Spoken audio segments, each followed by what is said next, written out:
Hello everyone, this is Aaron with GNB Predictions, and today we'll be taking a look at Sonic Frontiers.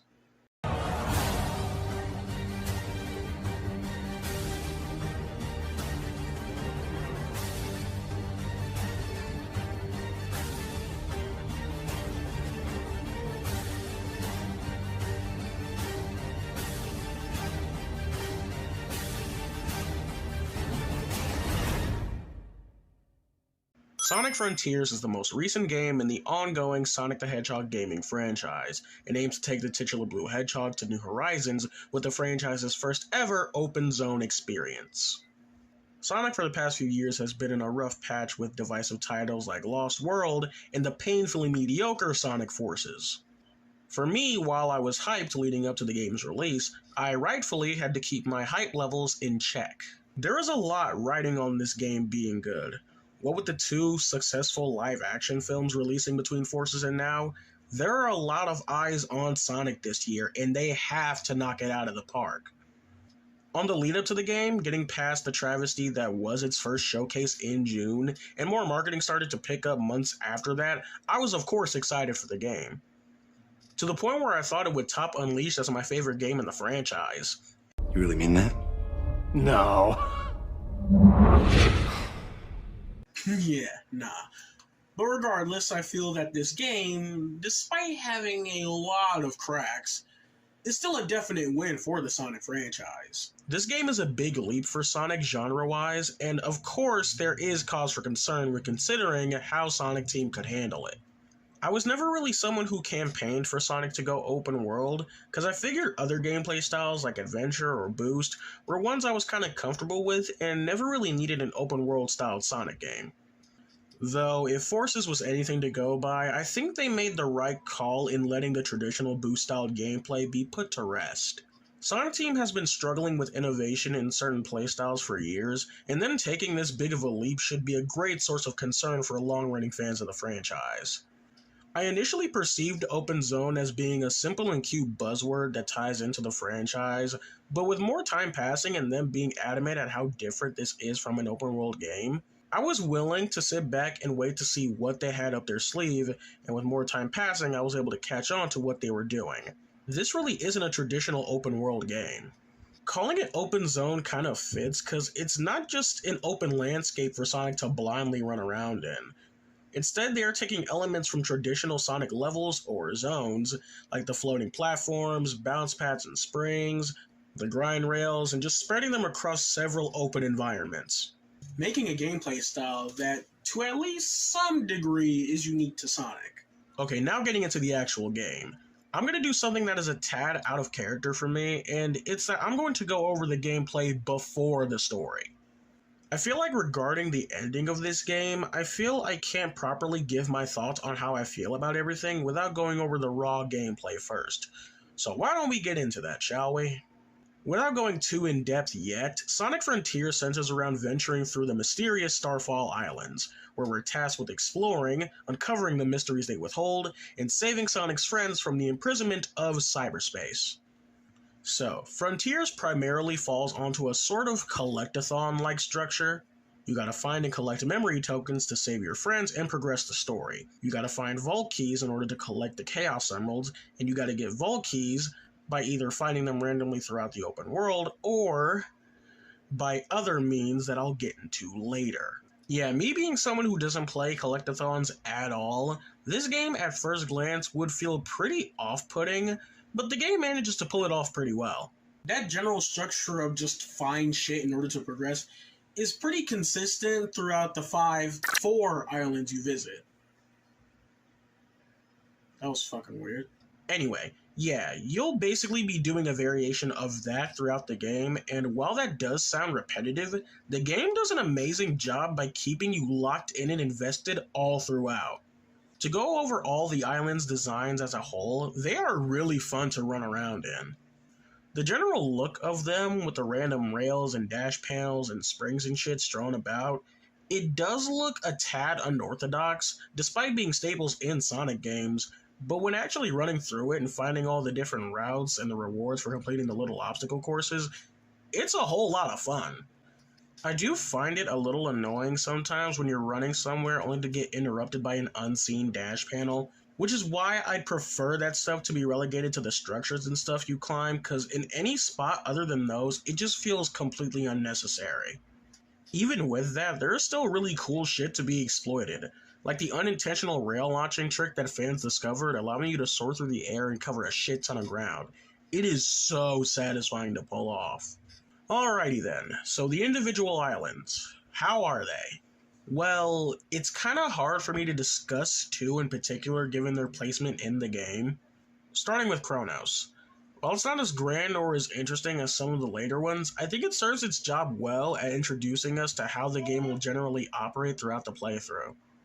Though it is really small, it does have a big problem we'll get into later, but as a starter island, it's fine. As a section of the game compared to how packed the later stuff tends to get, as an island on its own, I gotta say it's one of the more boring ones. The second, Ares Island, is definitely the peak of the game. It's a hell of a lot bigger, and it's also better designed with all these canyons and crevices that can feel a bit overwhelming, but over time it gets more fun and it further entices navigating and exploring, and is without a doubt the best island to run around. This is also where you're going to get the most out of using the rail launching move, seeing as it's got a lot more room than some of the other islands, and with the canyons, it's really freaking cool to be able to launch in and out of. It's just so freaking good. There are even these big platforming spots you could find that are just cool and fun as hell to run through. But unfortunately, segments like these aren't utilized that often throughout the game. But what are these really cool spots hidden from the main map, these underground temple type areas. These are the kinds of things I would have loved to have seen more of, but it's only really relegated to 2 islands, unfortunately. Ares is very special to me, because something I adored about the classic games, especially CD and Sonic 3 and Knuckles, is the amount of freedom they offered with how much you're able to explore the levels. And I always wanted a 3D Sonic game to give me that same kind of vibe, and I was literally living that dream while running through Ares. All the little nook and crannies, the canyons I'd be lost in, all the different ways to navigate the island through rail launching, it as a whole is a pure highlight and joy to run through whenever I boot up the game again. Overall, Ares is great. Let's hope the game keeps up the same pace with the next island. It doesn't. Chaos Island is where the game starts to dip a little bit. Okay, but let's get something straight first. This island technically ain't even an island, it's more of an archipelago. And because of that, it was undoubtedly the most frustrating one to navigate because of how these land masses are all segmented and almost impossible to find a straight path to. Of course, the more I play through it, the more used to it I get, and I can navigate it much easier, but that first playthrough was fucking rough. I even wrote in my notes that even on my 5th playthrough of the game, I still found myself getting tripped up on a lot of the landmarks. And this island also has a big problem that goes by one simple phrase, and that is 2D. I don't know why, but out of nowhere, the dev team got very abundant with the amount of 2D, and it's all strictly on this island. The problem with these is that once you hit like a bounce pad or a dash panel and get onto one of these, your ass is literally a prisoner, because most of the time you gotta run through the whole damn thing in order to progress. It also don't help that the overall control takes a bit of a nosedive when the camera shifts, and it just feels worse in comparison to when it's not in 2D. The axes as well just feels very wonky, because it's almost too easy to break and led to me getting fucked over on multiple occasions. This island also introduces something that just irks me. See, in Kronos and Ares, you have complete freedom to do whatever the fuck you want. You can play the game and complete things in any order you want. You want to hunt for all the Chaos Emeralds? Go ahead. You want to run around and collect a fuck ton of memory tokens to stack up for the story? Yeah, no problem, go ahead. You want to do all the puzzles to completely open the map to get 100% of the view of the island and all your surroundings as well as unlock fast travel? Sure. Nothing is stopping you. Except for the parts of the game where it decides to stop you. Yeah, so beginning in Chaos and carrying over to one other island, there are segments of the map that you cannot reach because you have to complete certain spots of the story first. which I guess isn't a bad thing, but it kind of removes all sense of freedom I had from the beginning of the game and kind of brings down the pace of the whole thing. It's a shame that I feel this way about this island, because aesthetically it's probably my favorite, with all the lava, ashfall, as well as this particular spot right here. I don't know what you call this spot, but hey, it looks pretty. Yeah, Chaos was kind of a bust. Hopefully the following ones start to pick things up. And Rhea and Uranus is where the drops kinda keep coming for me. So remember Kronos Island's big problem I was referring to? So yeah, it turns out if you look on the map, and it's even further confirmed from people who dug a little deeper into the game's files, Kronos, Rhea, and Uranus were all supposed to be one big connected island, but were split up during development. See, now this isn't a really terrible thing at all. Sonic has done this kind of stuff in the past, notably Colors, a game I love, has tons of reused assets for a few of its levels. But here, I just find it kind of disappointing. Like, for a while, we were led to believe that this game would have 5 islands. But that was a fucking lie. It's technically 3 that they split up to make into 5, but you see, I wouldn't be so disappointed by this if Kronos and Rhea stayed as one connected island. Because like I said earlier, Kronos, while doing a good job at getting us familiar and used to the gameplay structure, it being so small kind of leads to it being among one of the weaker islands for me. I would have been fine if Kronos and Rhea stayed connected and Sonic had to travel back to Kronos for the little tower section, which I will get to, and then just carried on to the final island. But regardless, how are they individually? Well, strangely, Rhea isn't even a traditional island like the previous 3. It's more of a story-centric part of the game where the only thing required to do is to shut down these 6 towers. Now that would be another disappointment on top of the reused assets, if it weren't for the fact that Rhea Island is probably the most kick-ass part of the entire game. I'm not even kidding. With these 6 towers comes the most amount of platforming in the entire game, and it's actually pretty fucking cool. Combined with the climactic-ass music and the general intensity of climbing up the towers and trying your damnedest not to fall, is one of those moments like SA2's Cannon's Core and Sonic 06's End of the World, where you're completely engrossed in the story and the immersion levels are all the way up to the max. Even the islands with primarily 2D sections aren't too terrible. That ain't me saying they're good, but I didn't hate them as much as Chaos. This island was pretty surprising in many aspects, but I actually came out loving it. It's kind of disappointing that there's really nothing to do besides the towers. There's jack shit to do, but it's still pretty damn good in my opinion. Uranus is the part of the game where I start to feel a little fatigued. Like, I feel the game should be over by now, but it just isn't. This, as well as Kronos, were the 2 islands I was referring to in terms of it being a bit harder for me to go over given their placement in the game. Like, most people who play this game would recommend taking a break after completing each island, but my crazy ass just couldn't stop. But whenever I get to Uranus, that's when I can say that it'd be wise to take like a 2 or 3 hour break, even though story-wise you might be compelled to push on. But for me, whenever I do, I just feel uninterested. Like, I guess on its own, the island is pretty good, and I kind of understand thematically why the ending of the game looks so similar to where our journey initially began. But having it look so similar to Kronos just feels kind of boring and uninspired to me. It's so weird because I think my thoughts on this are kind of held by the fact of its placement in the game.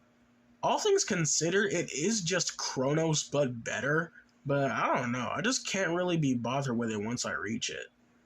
But islands aside, some were good and some were meh. All that I said just now don't mean shit if Sonic isn't fun to control. In a game like this, the control needs to be good or it's just gonna fuck the whole thing up. Now Sonic's control when it comes to 3D games has kind of been all over the place. Between SA1 and SA2, I'd say he controlled the best there. But with the recent boost titles, Sonic's base controls when he's not boosting feels way too tanky and heavy, The thought of that crossing over into an open world would be a nightmare. So, with that said, how does Sonic control?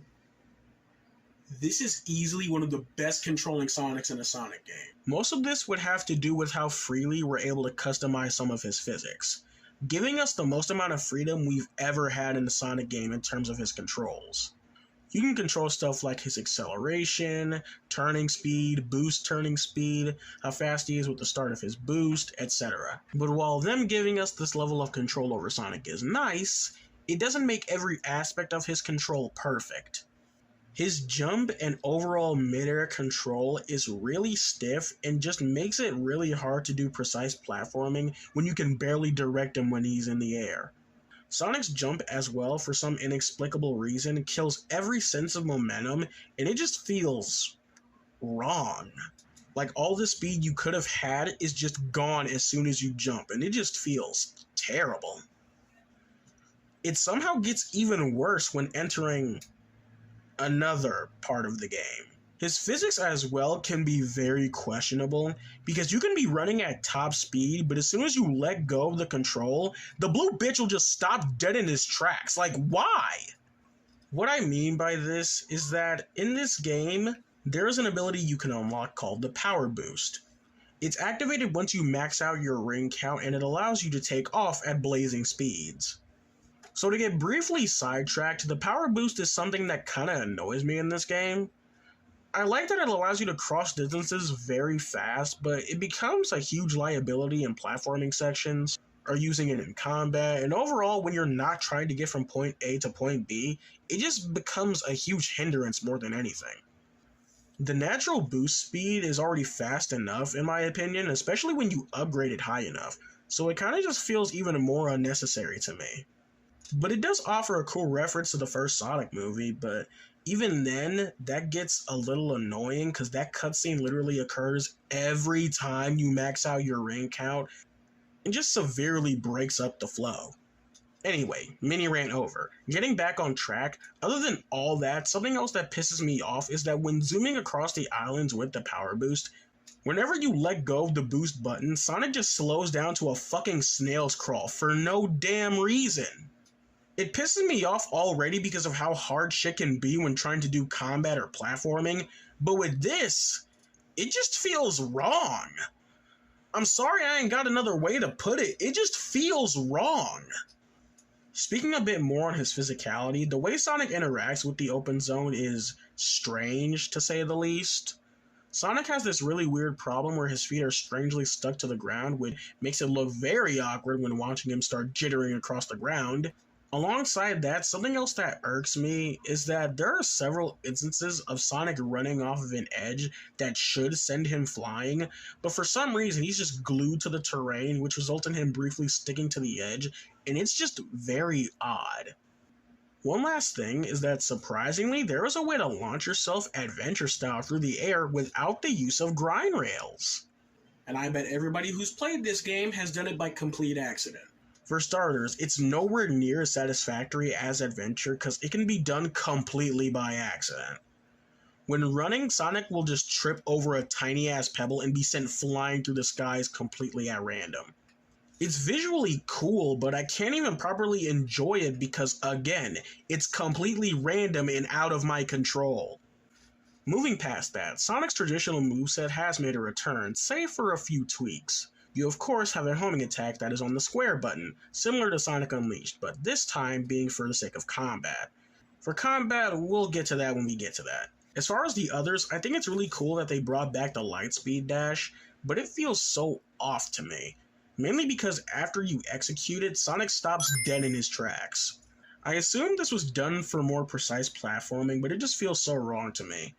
The drop dash from Sonic Mania makes its 3D game... Fuck. 3D debut.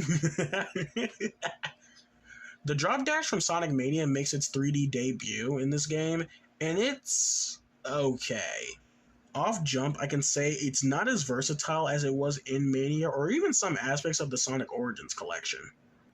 Considering that in this game you have a double jump, that means you'll have to tap the button twice and hold it a third time in order to execute it, which can be a bit finicky at points, but once you pull it off, it can be pretty fun. It's nice to see rolling physics return in some aspects in a Sonic game, but again, it ain't as good as Mania or Origins. Because once you perform it, you lose all sense of mobility as you can't move left or right without rolling out of a ball. It can also be very pick and choosy with what terrain you are able to properly utilize it on. It's really most useful on Chaos Island, where there are these icy mountains that Sonic can't naturally run up. But other than that, it's not as versatile as I wish it could be, but once you find a good spot to use it, like on a hill, it can be kind of fun. The stomp slash bounce is very weird. I would have preferred a more adventure type bounce, since to me that just feels more natural than just holding the button down. It's not bad by any means, just feels kind of weird. Like they wanted to do something like an adventure bounce, but just didn't commit to it. Another neat thing about it is that on the third stomp, it emits an electric charge that I've literally found no use for, but hey, it's there, I guess.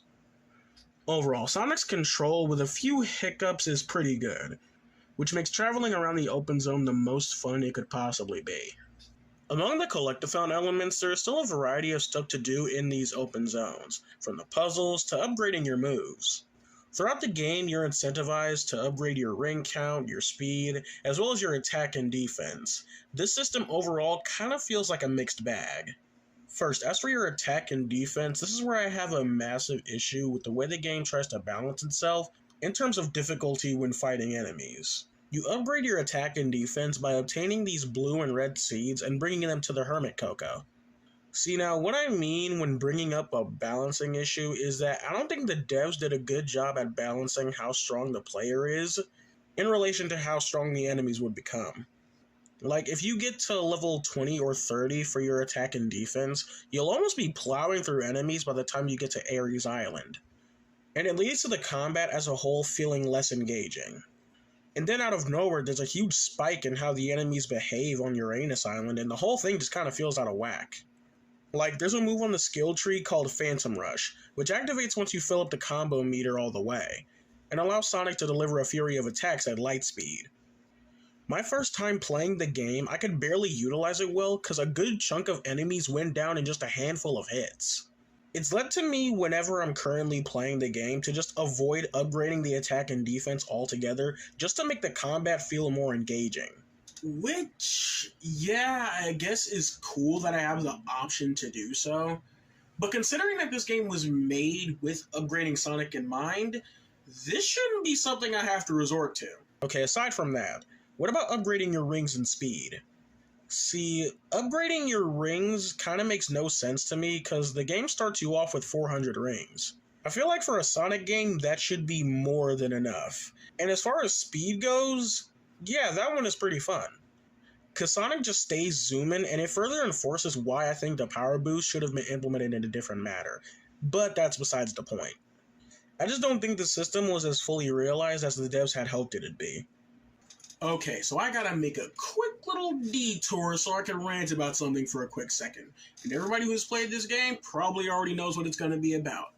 With that said, fuck the Elder Cocoa. So for those not in the know, alongside the Hermit Cocoa, where you upgrade your power and defense, there is also the Elder Cocoa, who upgrades your rings and speed by bringing him Lost Cocoa. So why such hostility for this one character? Well, to contrast with the Hermit, who upgrades your power and speed all at once depending on however many seeds you bring him, this old fucker, on the other hand, makes you upgrade your shit one measly level at a time. So depending on how many of his grandkids you bring back, you'll be standing there like a dumbass for like 20 agonizing minutes on end, while your friends are trapped in purgatory going back and forth with this old fuck. The Hermit? Yeah, you're cool. You, on the other hand, fuck you and your grandkids. Okay, maybe not your grandkids, because they're pretty adorable, but you could kiss my ass, old man.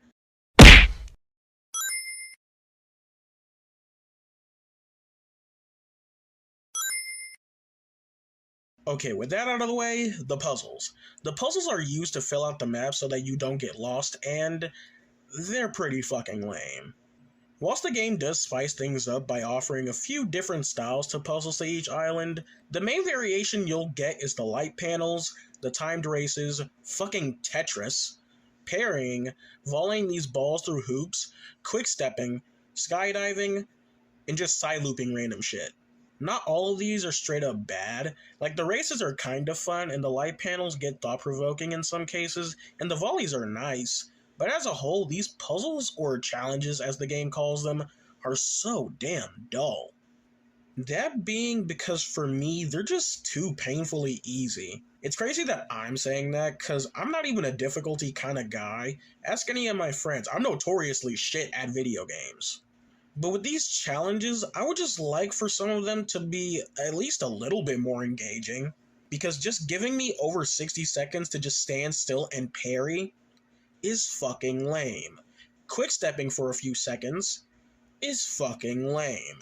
And just side looping a pile of leaves and hitting a single button is fucking lame.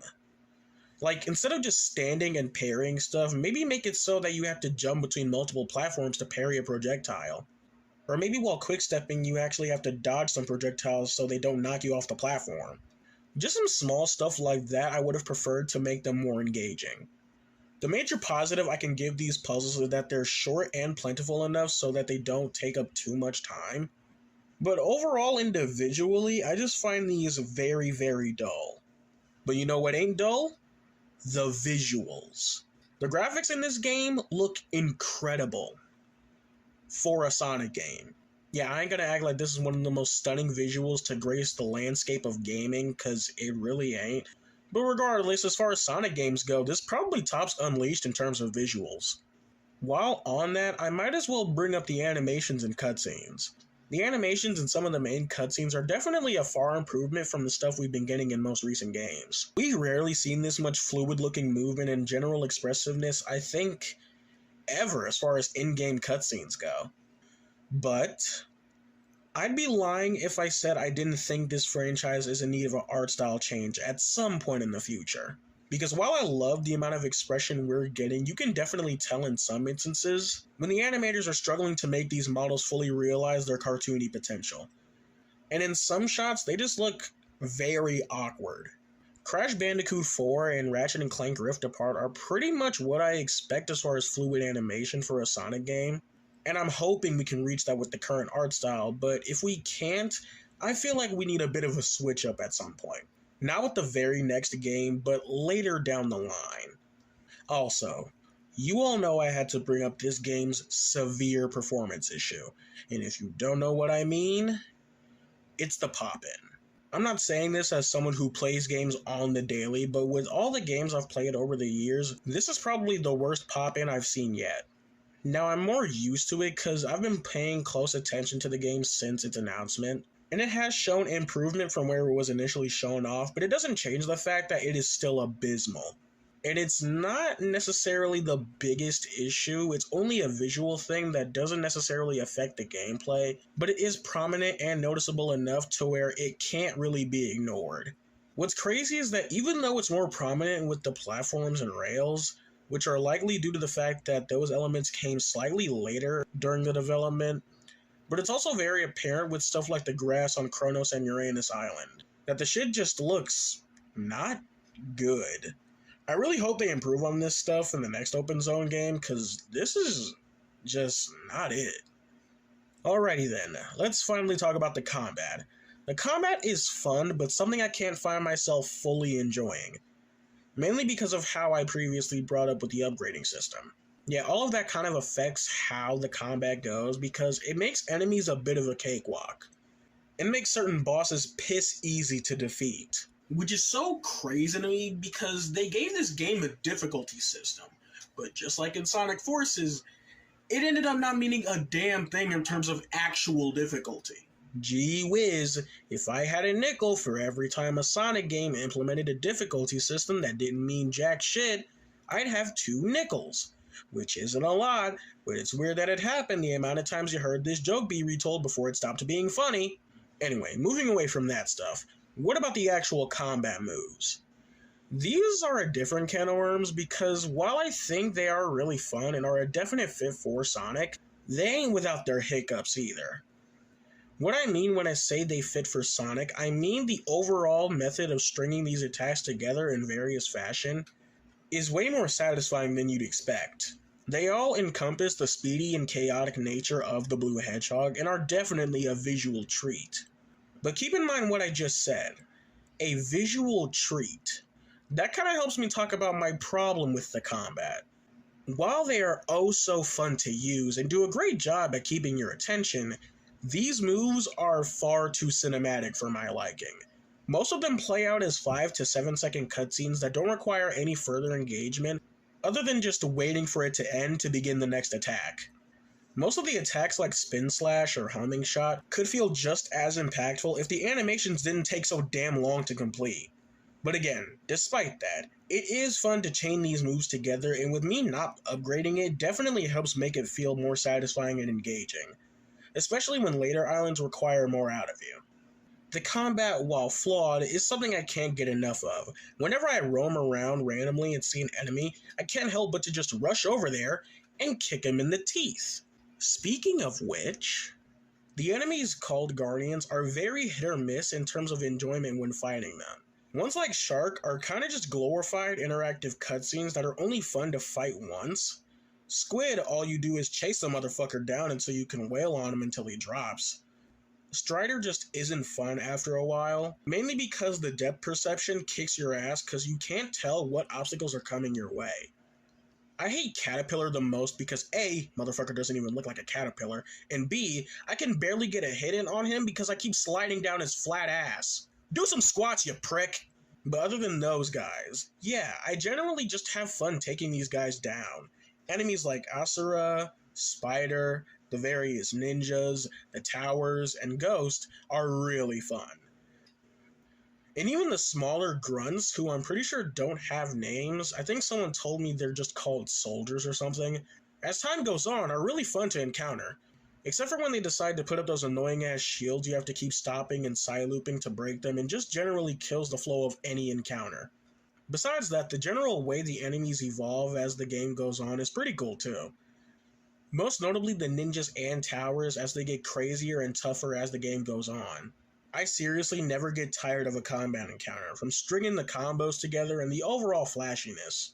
I also love the abstract and absurdity of the enemy designs. I love the techie, organic look they all have, and it's just great for giving this game more of an identity. Like, look at some of these guys. One of them is a fucking spring. A literal spring!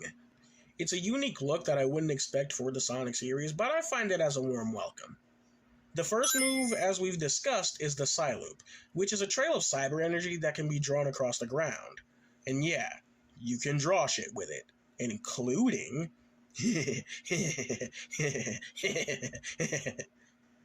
Look, I tried, I'm not an artist, okay? Like I mentioned, it can be used for combat and puzzles and such. You can basically add this to the list of Sonic gimmicks we've had over the years. Which isn't a bad thing, it's something I've only noticed in hindsight that a good chunk of the things you can do can be solved with a, when in doubt, Psyloop mentality. Going down, we get to Phantom Rush, which is a move I find cool as hell. Because seeing Sonic blitz around and deliver these punches and kicks at light speed is so unnecessarily cool. It highlights a slight personal problem I've always had with the game side of the franchise, is that unlike the movies and the old Archie books, the games don't really utilize the whole Sonic being the fastest thing alive, and always just stuck to him running fast. It's cool to see his speed be more integrated into more combat stuff. Anyway, we then get a left and right path going. Most of these I'll skim through, and you'll quickly see why. On the left, we have the Sonic Boom attack, where Sonic jumps and shoots what the game says are a flurry of shockwaves, but I don't see it. This move is kinda overpowered. All it requires is Sonic jumping and holding the L2 button to deliver a non-stop barrage of attacks. It does have the benefit of not having a 3-second mini cutscene before activating, but still. Alongside that, you have the trick system, which is just... why the hell is this on the skill tree? I think it was very unnecessary to have this on the skill tree and could have just been a part of Sonic's base moveset. It's not a combat move and just feels really out of place compared to everything else here. Anyway, the tricks are used to give you skill pieces in order to build skill points to help unlock things on the skill tree. The main issue I have with it is that the tricks are so wild and sporadic that I can't even tell what kind of poses he's making. Further along, there's Wild Rush and the Stomp attack. Wild Rush is very odd because it's just a wild zigzag attack, and I find it funny that he casually defies gravity to pull it off. I honestly would have preferred this to be a multi-hit attack instead of just doing a pointless mid-air zigzag, but that's just me.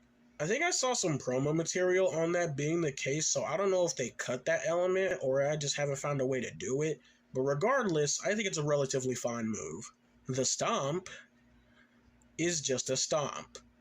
Yeah, kinda lame, I'm not gonna lie. I feel like a move like the Sonic Eagle Kick from Sonic Battle would have been a better replacement for this because of the sole fact that it's just cooler than a basic ass stomp. The homing shot and the loop kick. The homing shot is also very odd to me. I don't know, the notion that Sonic can just conjure these energy balls is kinda odd to me. It doesn't help how awkward Sonic looks when it's activated. I think it has a better place with the stuff Super Sonic pulls out of his ass, but with regular Sonic, it just looks a tad off. But that's just me. The loop kick looks cool. Yeah, that's kind of it. Moving on. Next, we have the spin slash, which I just find very fucking cool. Sonic doing this circular slash in ball form just looks very cool. There's also the recovery smash, where if you get hit and press the prompt in time, you'll immediately fly back and fuck up your opponent. This move in itself is really cool, but it has a bit of a problem that I'll get into in just a bit. But I'd like to quickly slide over to the quick side loop and auto combo. These are very simple. The quick side loop is exactly what it sounds like. A quick execution of the side loop that is primarily used in combat encounters, and needless to say, it's pretty damn useful. The auto combo is completely fucking pointless. The combat is already basic enough as is, there really is no point to it. Alright, alongside these moves, there is an additional tree separate. That's because in the story, every time Sonic frees his friends, Sonic exclaims that he gets a boost from the cyber energy he absorbs. So that allows him to unlock these 3 moves, which I am a bit confused on. So the first move is called Grand Slam, which is basically the recovery smash. It activates after you parry and execute a prompt in time. See, the fact that we have 2 variations of the exact same move is just very strange to me. Like, the notion that Sonic couldn't do this attack without the cyber energy is very strange to me. Though I guess since it's on the base skill tree, it kinda is a part of his natural moveset, but I feel like the homing shot would have had a better spot on the cyber tree than literally another variation of an attack that's on the base tree. Then we have the Cyclone Kick, which I find to be really fucking cool. Sonic delivering this kick as he spins around and makes a cyclone he ascends through. But again, I have to ask, why is this something he needed cyber energy for? These 2 melee moves I'd expect Sonic to have in his natural repertoire, not needing additional power-ups. And then we have Cross Slash, where you circle the enemy and let loose a stream of shockwave. Okay, that's bullshit! At least with Sonic Boom, he was kicking, so it kinda makes sense. But how was he just conjuring shockwaves in mid-air? Other than that, this I actually feel has a place here. Because I don't expect this motherfucker to be shooting ki blasts. They're not shockwaves, suck my dick. On the regular, so it makes sense for this to be a boost he receives. Another problem I have with these moves is that a good chunk just do different variations of the same thing. Cyclone Kick and Spin Slash kinda do the same thing. Wild Rush and Loop Kick kinda do the same thing. I think I overall would have preferred a bit more variety than what we ended up getting. Okay, but with all that said, I know I got really negative in a few places. I'm aware these moves aren't meant to be viewed independently. They're all supposed to work in tandem with one another, stringing them along in various combos and whatnot. So in that aspect, it's still pretty fun, but could have been a little better. But Darion, if they're not meant to be judged individually, then why did you spend all that time doing so? I don't know, it's my video, I can do whatever the hell I want. While I would have preferred the complexities in terms of executing these moves, like the Werehog and Unleashed, or something adjacent to Devil May Cry, and would want moves in future open zone games to feel less cinematic, the combat as a whole just works on so many levels, and is still a major highlight of the game, even with its faults. So while talking about the combat, how can I not bring up the holy grail of the entirety of Sonic Frontiers, and that is the Titan battles. Oh, sweet Jesus, the Titan battles.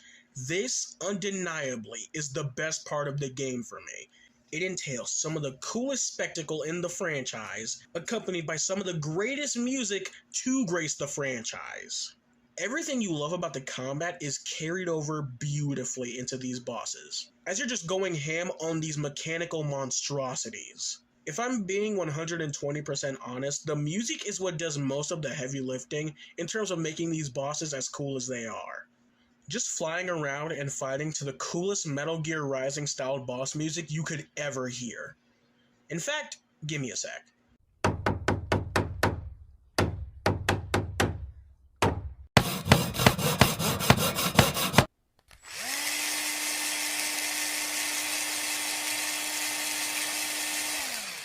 Alright, do me a favor and let me know how this turned out.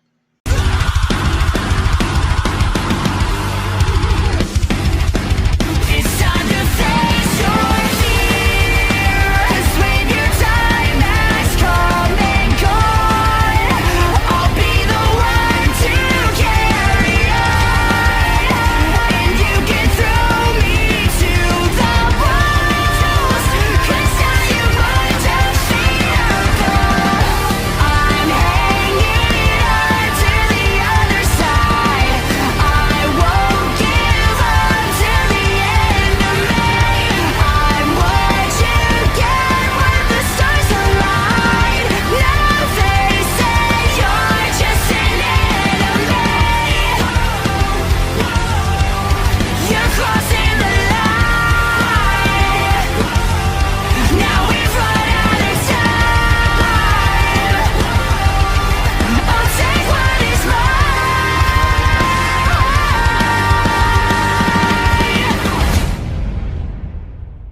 Okay, the Titans individually.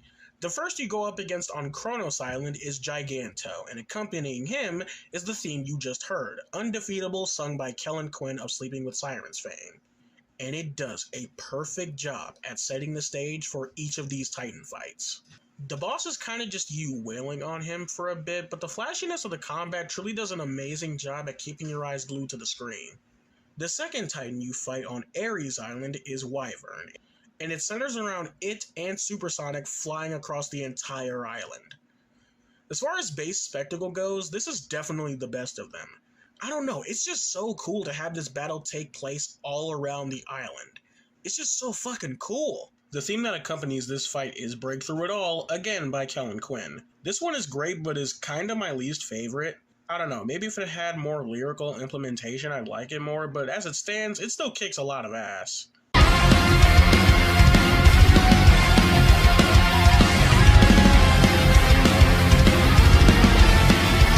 Break through it all and don't look down.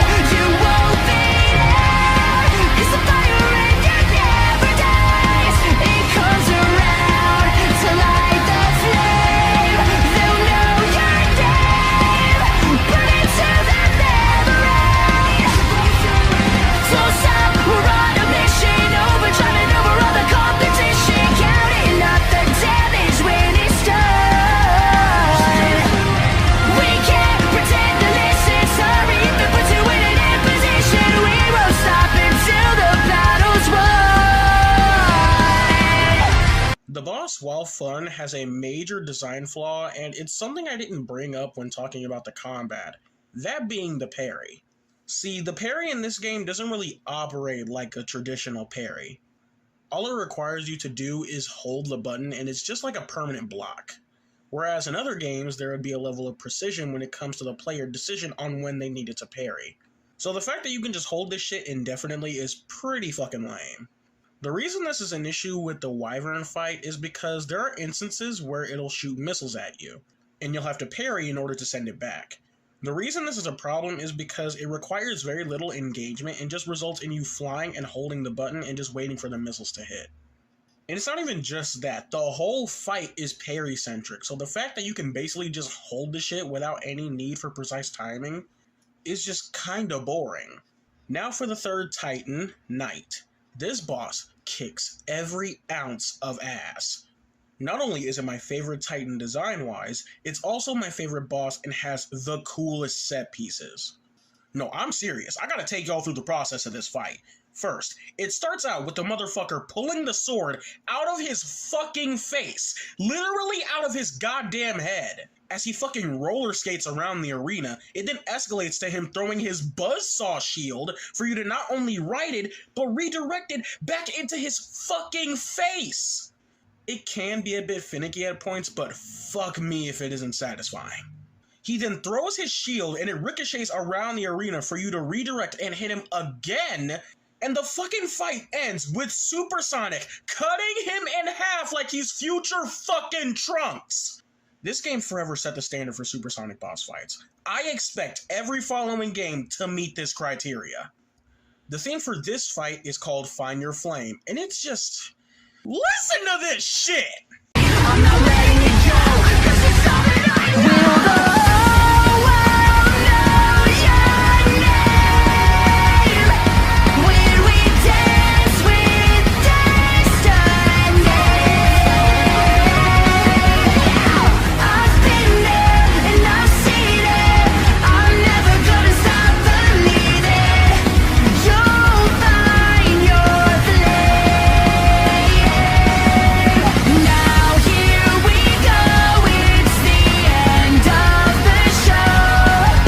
Hear them, they're calling your name. 'Cause in the end, it's you and your friends. You'll find your flame. Something that's cool about these fights is that if you manage to side-loop them, you'll get a different effect during the fight. With Giganto, if you side-loop him, you'll send him into a tornado, and if you side-loop him a second time, it'll send him hurtling towards the ground for you to just wail on him some more. With Wyvern, you can wrap the motherfucker in chains, and of course Knight, proving himself as the best boss, has the most badass one, where Sonic pins the son of a bitch up with motherfucking Chaos Spears and shoots him down with another one. Oh my fucking god, it's so fucking cool! Oh my god, he's so goddamn cool! Okay, we get it. Titan fights? Spectacular. Amazing. The best part of the game. But unfortunately, to contrast the best part of the game, we must talk about the worst part of the game. Remember when I neglected to mention how exactly you get vault keys in order to get the Chaos Emeralds? Well, here it is. The primary fashion, you receive vault keys. Cyberspace. So, what's wrong with cyberspace? Well, for starters, it highlights a major issue that the franchise has had as of late, that being the unoriginality in reusing past levels. Green Hill, Chemical Plant, and Sky Sanctuary, all back in full force. Levels that have been brought back countless times for no concrete reasoning other than nostalgia pandering. Normally, I would be pissed about this, but you know what? I don't give a shit anymore. We've spent the last 4 years, and even beyond that, complaining about them reusing these level themes, and they use them again anyway. So I just don't care anymore. And to clarify, because there are a shocking number of people who don't get why this is a problem. The problem, at least for me, is that from the get-go of this franchise, each game we got new and original locations encompassing on an all-new, all-different, all-original adventure, each and every single time. Until Generations came along as a celebration of all the past Sonic games, which was fun. It hadn't been done before. Green Hill with modern level design? Yeah, that's cool as hell. But then they just kept doing it again, and again, and again, to the point where it's not even fun anymore. But like I said, I don't care anymore.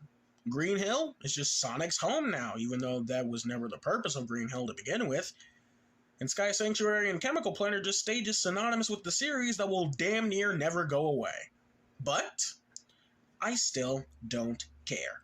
I'd ask for them not to bring them back in future games, but there's no point.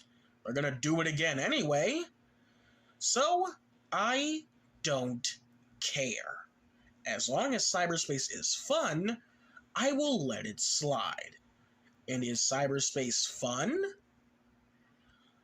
Well, despite a plethora of issues, cyberspace kind of surprised me. Kind of. For those who don't know, cyberspace is home for the traditional boost-style Sonic stages. They kind of serve as glorified special stages, which is why I can kind of forgive these stages being fairly short, and I just in general really like this concept for the boost formula.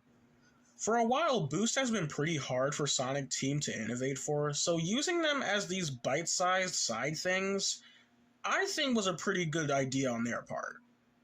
Which is why these stages are the most fun when you're just blitzing from point A to point B. But when you actually try to complete the objectives that they give you, that's when it completely falls apart. And it all has to do with Sonic's controls. Why? Because Sonic in these stages control like complete ass. Without trying to do the whole comparison between games thing too much, these are probably some of the worst controlling stages ever in my opinion. The thing that makes it so painstakingly obvious is when you go from the open zone controls that have the option to be perfectly tailored to your liking, meanwhile the cyberspace levels are stuck on a default control that feels like shit. Firstly, Sonic moves abnormally slow, even when you hold the boost button. They probably did this so it would be slightly harder to get an S rank, but it feels like the motherfucker has weights in his shoes, and it's somehow worse in the 2D stages. I do like how they relegated 2D and 3D separately instead of them being hybrids, but my god, the 2D levels are 2 packs of pure ass. Remember earlier when I mentioned how hard Sonic was to control in midair during the open zone gameplay? It's even more stiff here, which is an even bigger problem because these stages are designed to be like actual platforming stages. Oh, and another thing, just to showcase how off his physics are in cyberspace. In the open zone, look how gracefully I can turn in a perfect 360 degrees. Then look at cyberspace. How the hell are these even the same game? And then there's them bringing back old level layouts. Meh. In case you hadn't noticed, a lot of the level design in these stages are recreated level layouts from previous Sonic games. Notably Sonic Generations, Sonic Unleashed, and Sonic Adventure 2. And I just personally don't care for it. I mean, yeah, it's cool to see these level layouts be recreated, but all it really does is remind me of how shit these controls feel, especially when running through the Gens and Unleashed styled levels. This is undoubtedly the weakest link of the game, and I'd almost say remove them completely for the next game, but actually this has the potential to be really good.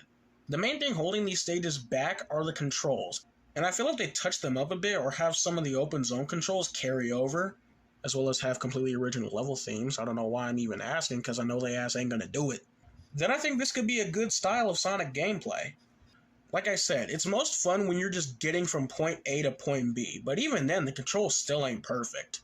Like the stage 1-2 is a very popular one within the fan base because of how difficult it is to get an S rank, but I'm willing to bet that the only reason it's difficult is because the controls are all fucked. Whatever. It's fun to an extent, but very janky. Thankfully, the devs gave the players the right amount of freedom when it comes to playing through cyberspace, and I have been abusing the absolute fuck out of it in my recent playthroughs. That being, Big's fishing minigame. Yep, through collecting these purple coins scattered across the open zones, which aren't that plentiful, so you're likely to get them in these Starfall events where you'll play these slot machines by collecting fallen stars. And encountering these purple cyberspace portals, you'll run into Big the Cat. Through fishing with Big the Cat, you're able to get these tokens that you can trade for various items, like characters' memory tokens, items to upgrade your skills like the blue and red seeds, as well as Coco. For some reason, Big, were you holding them hostage? But, more importantly, for the sake of this point in the video, you can also obtain vault keys, which are needed to unlock the Chaos Emeralds and progress through the story. Which means, for those who don't care for them, this makes cyberspace completely optional, and I am so damn thankful for this decision. This is pretty much how I'll be playing the game for the foreseeable future, because fishing with Big, surprisingly, is a more enjoyable experience than cyberspace. Compared to Big's fishing in Sonic Adventure 1, this style is way more simplified, which you'd think would make it boring, but surprisingly not really. The fishing in SA1 was frustrating to get the hang of, and once you do, it's a pretty tedious and dull experience. Maybe it has something to do with the relaxing lo-fi music that's accompanied this time around, but fishing in this game is just so damn relaxing. It's something I genuinely can't wait to get back to whenever I play through the game again. Hey, that's my driving teacher, Mrs. Puff. Mrs. Puff? Oh, she's married. Oh no, Mr. Krabs, she's single. Then what happened to Mr. Puff?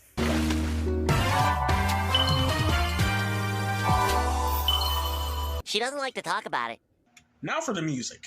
This game's soundtrack has a pretty wide variety. I've already gushed about the kick-ass Titan battle music, that interestingly enough, once you have the full context of the story in the back of your mind, all become beautifully multi-layered. I ain't here to do a whole lyrical analysis or anything like that, but after completing the story, I highly recommend you go back and listen to those songs.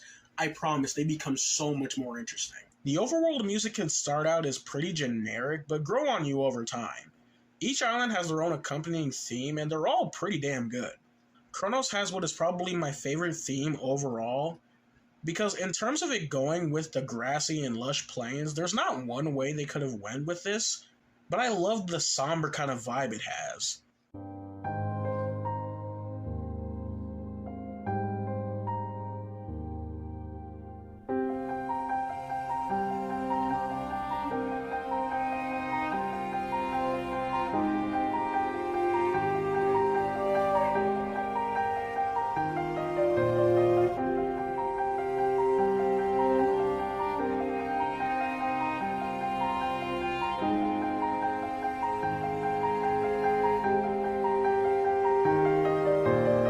Ares, I'm not gonna lie, when I first heard it, sounded pretty generic and forgettable to me. When you think desert level, this is 100% the music you're gonna hear in your head. I'm not even saying it's bad, but just kinda generic, all things considered.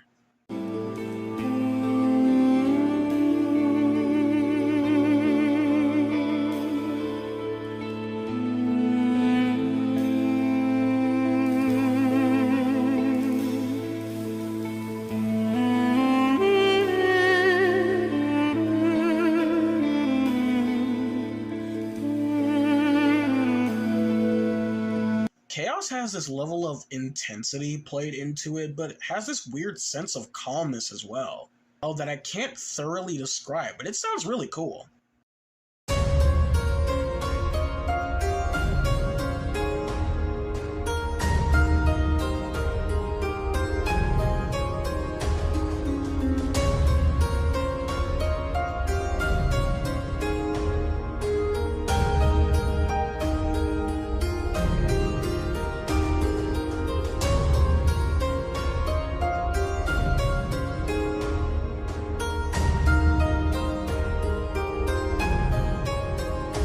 Something noteworthy as well is that the more you progress through the story, the more the song starts to pick up until the vibe from the beginning is almost completely different, and I love the absolute hell out of it. Chaos starting out with this calm intensity and shifting into something sounding way more triumphant.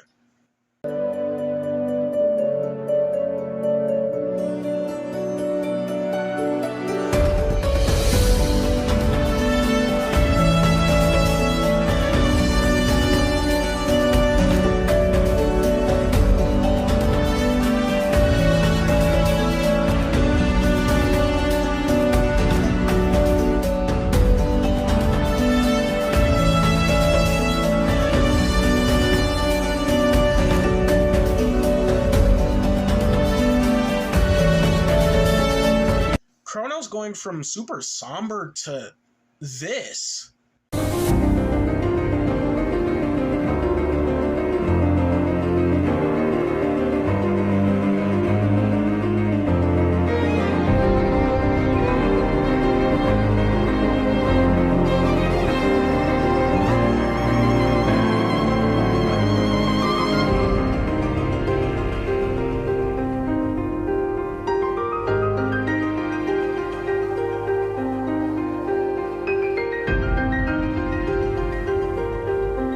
Ares, despite being my least favorite of the three, still sounds amazing in its final wave.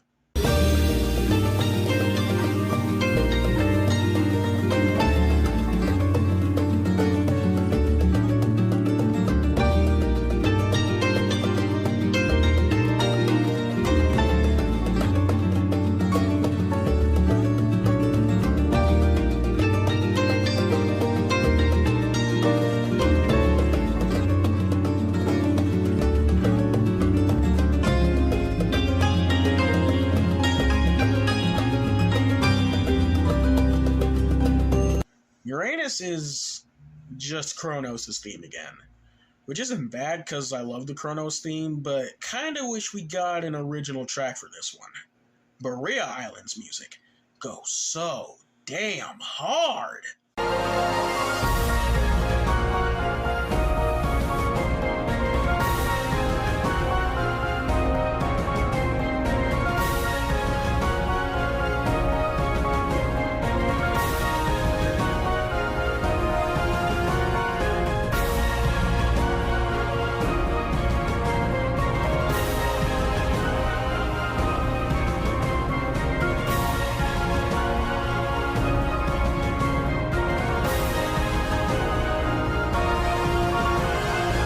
It houses one of the most climactic sounding masterpieces to ever grace the Sonic series, and it makes it one of the biggest highlights of the game whenever I replay it.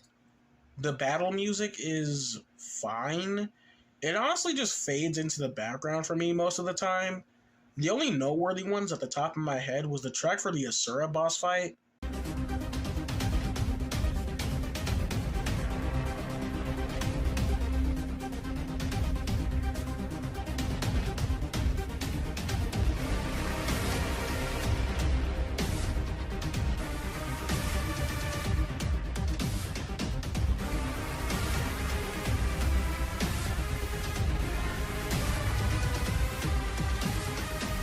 The Strider track.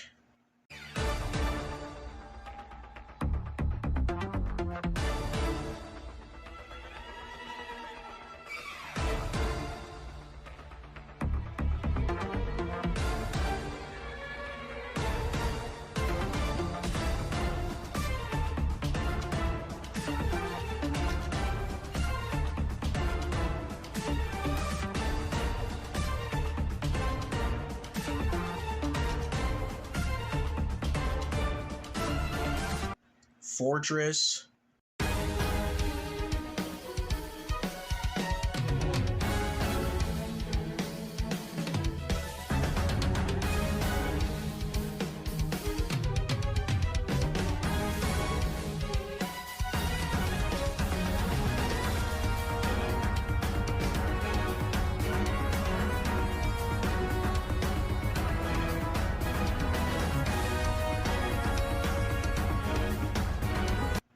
And Ghost.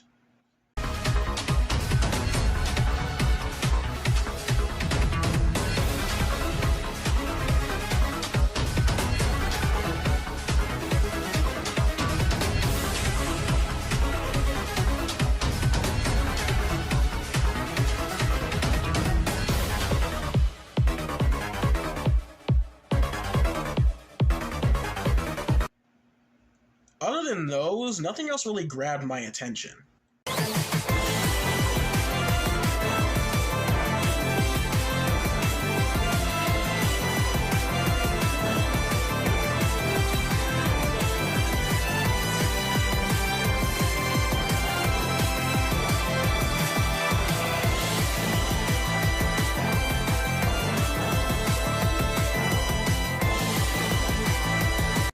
I already mentioned the lo-fi music for Big's Fishing, but I'd just like for us all to sit and chill with it for a couple of seconds.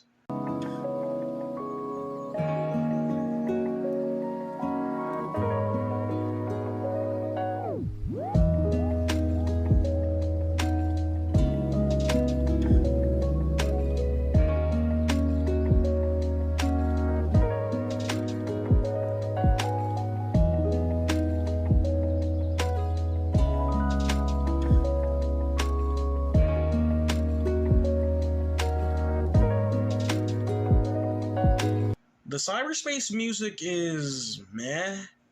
This is kind of hard for me to talk about because while I'm not opposed to techno or EDM music, in these last two recent Sonic games, I gotta say that I've really just never been a fan.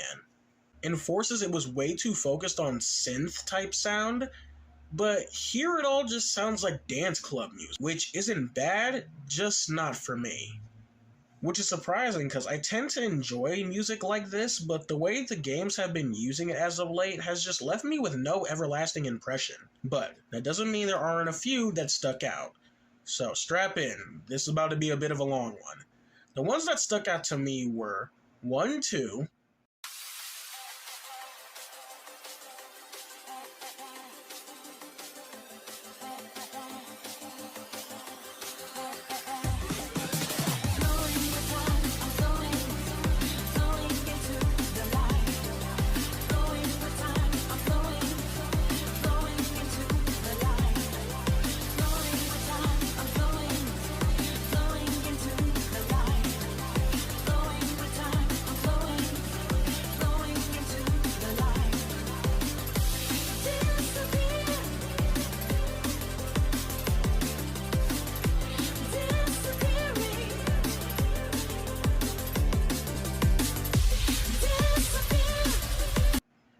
1-5.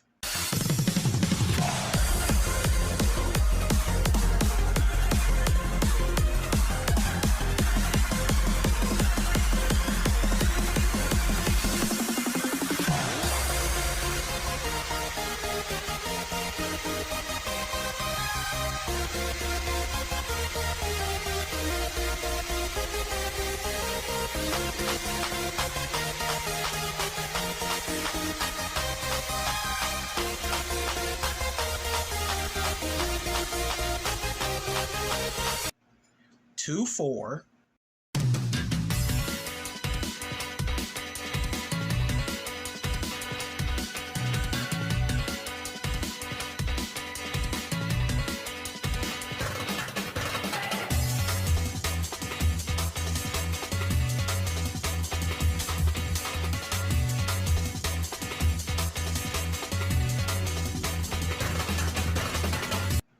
3-1.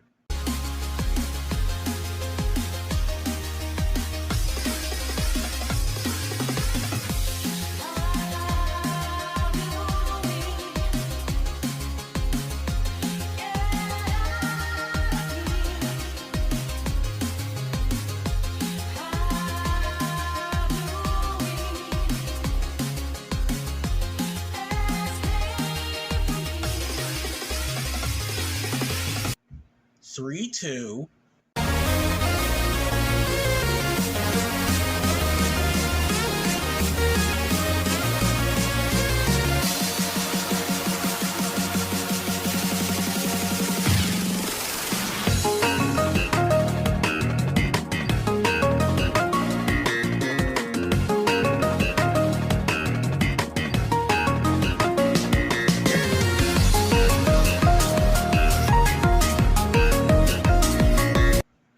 3-6.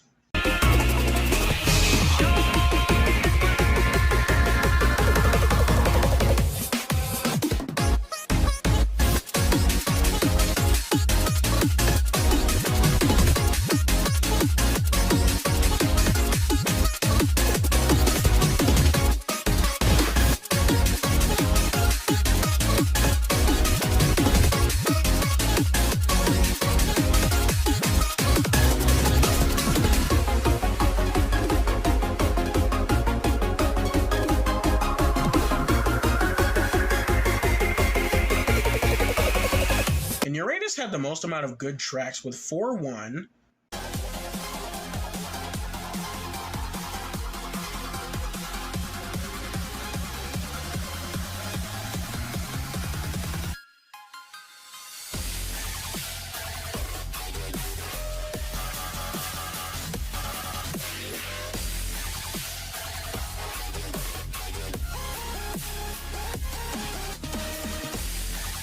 4-3.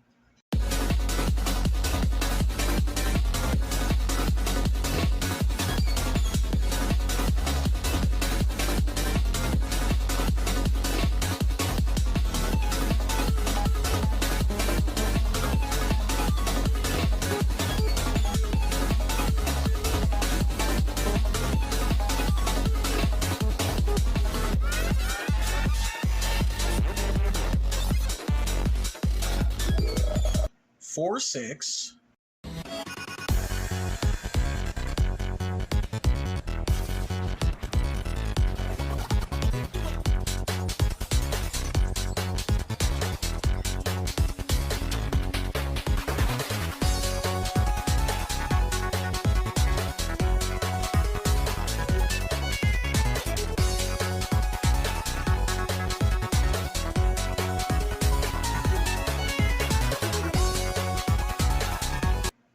4-7. 4-8.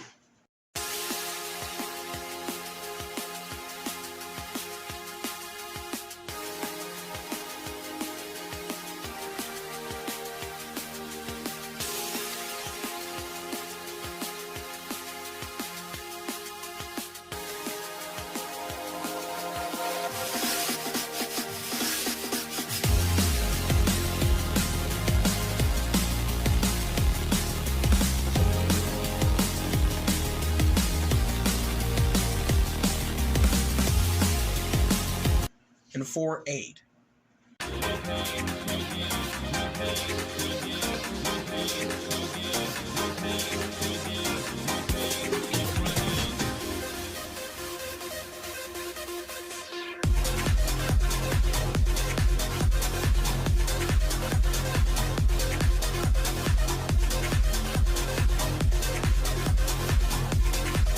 It's funny that I mentioned all of those because I guarantee that even though I like these, they, along with the other cyberspace tracks, I likely won't even bother to remember. The main vocal themes all kick so much ass. The game brings in 3 main vocal themes, the first being the main theme, I'm Here, by 2 Octavia, and it just sounds so damn good. It perfectly encapsulates the tone the game is going for and does an outstanding job at just pumping you up.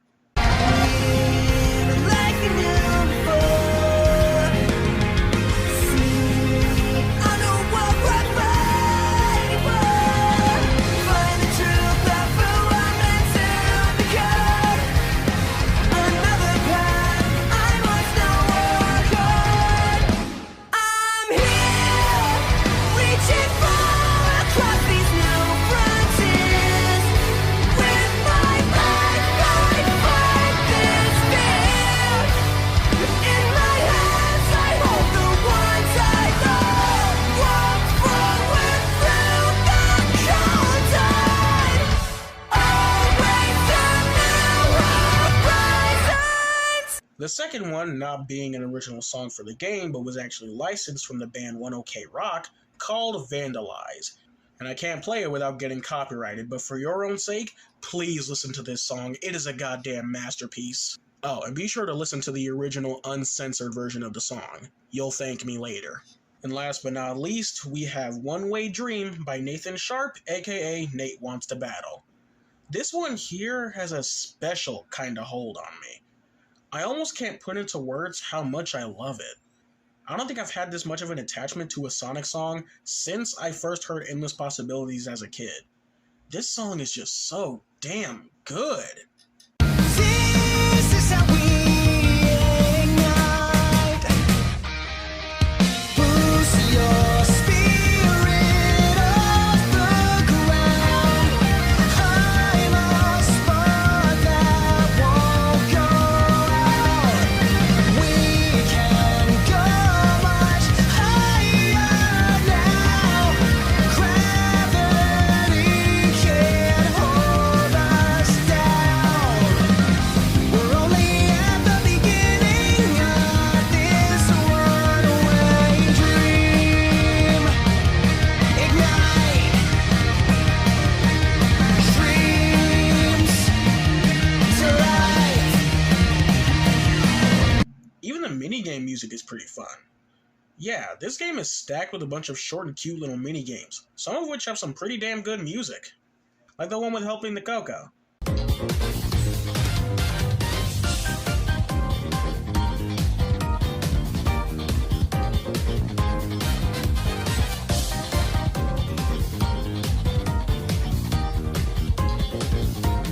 And the hacking minigames music is fantastic.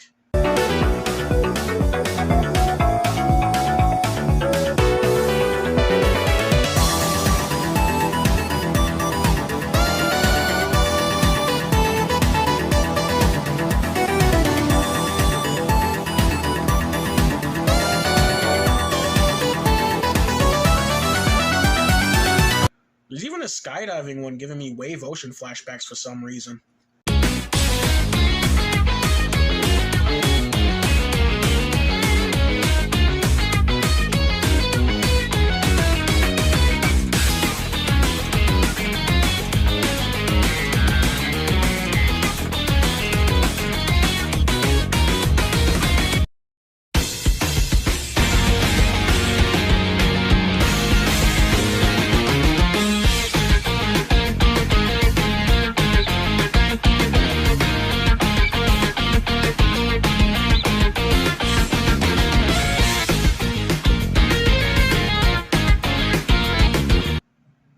There's even a pinball minigame, and the music is freaking phenomenal.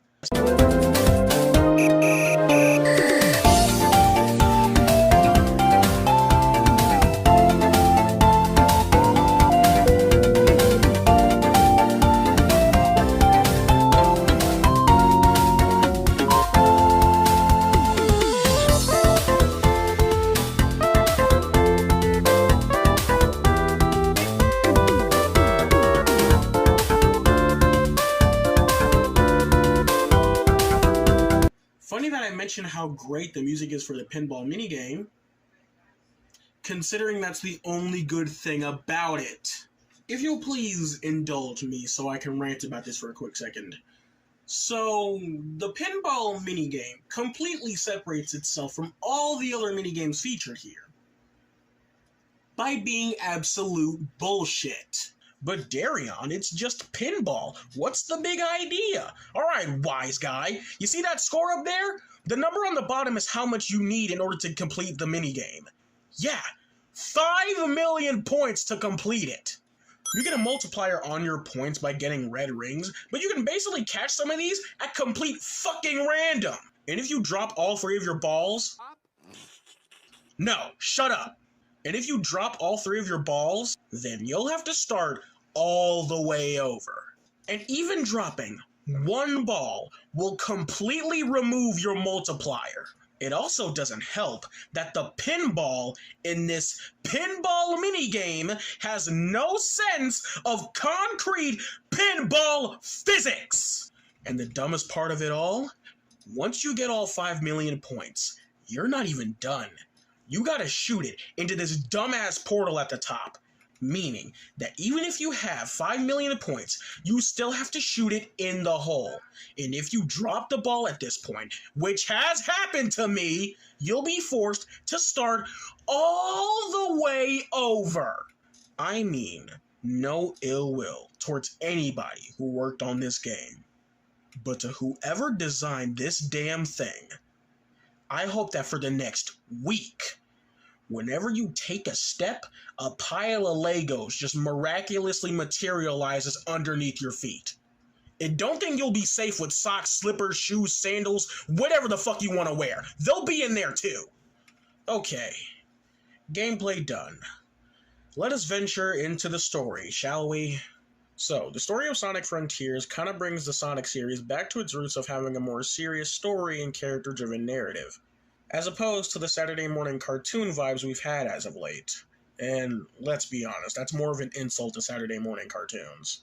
Like Sonic Colors, a simplistic plot brought down by its awful portrayals of the main characters and corny dialogue, the straight-up non-existent plot of Sonic Generations, the confused mess that was Sonic Lost World, and the even more confused mess that was Sonic Forces. Leading up to the game's release, the story was something I had the utmost amount of faith in that it'd be good, because renowned comic book writer Ian Flynn had his hand in writing it. Not necessarily penning the entire thing from scratch, but working with the dialogue for the English script. With his run in the Sonic Archie comics and even the recent IDW comics, and the serious tone it looked like it was going for, my expectations for a good story were through the stratosphere, and I thought the story would be the best to grace the franchise. And I was incorrect. Don't get me wrong, the story is still amazing, but it ain't perfect.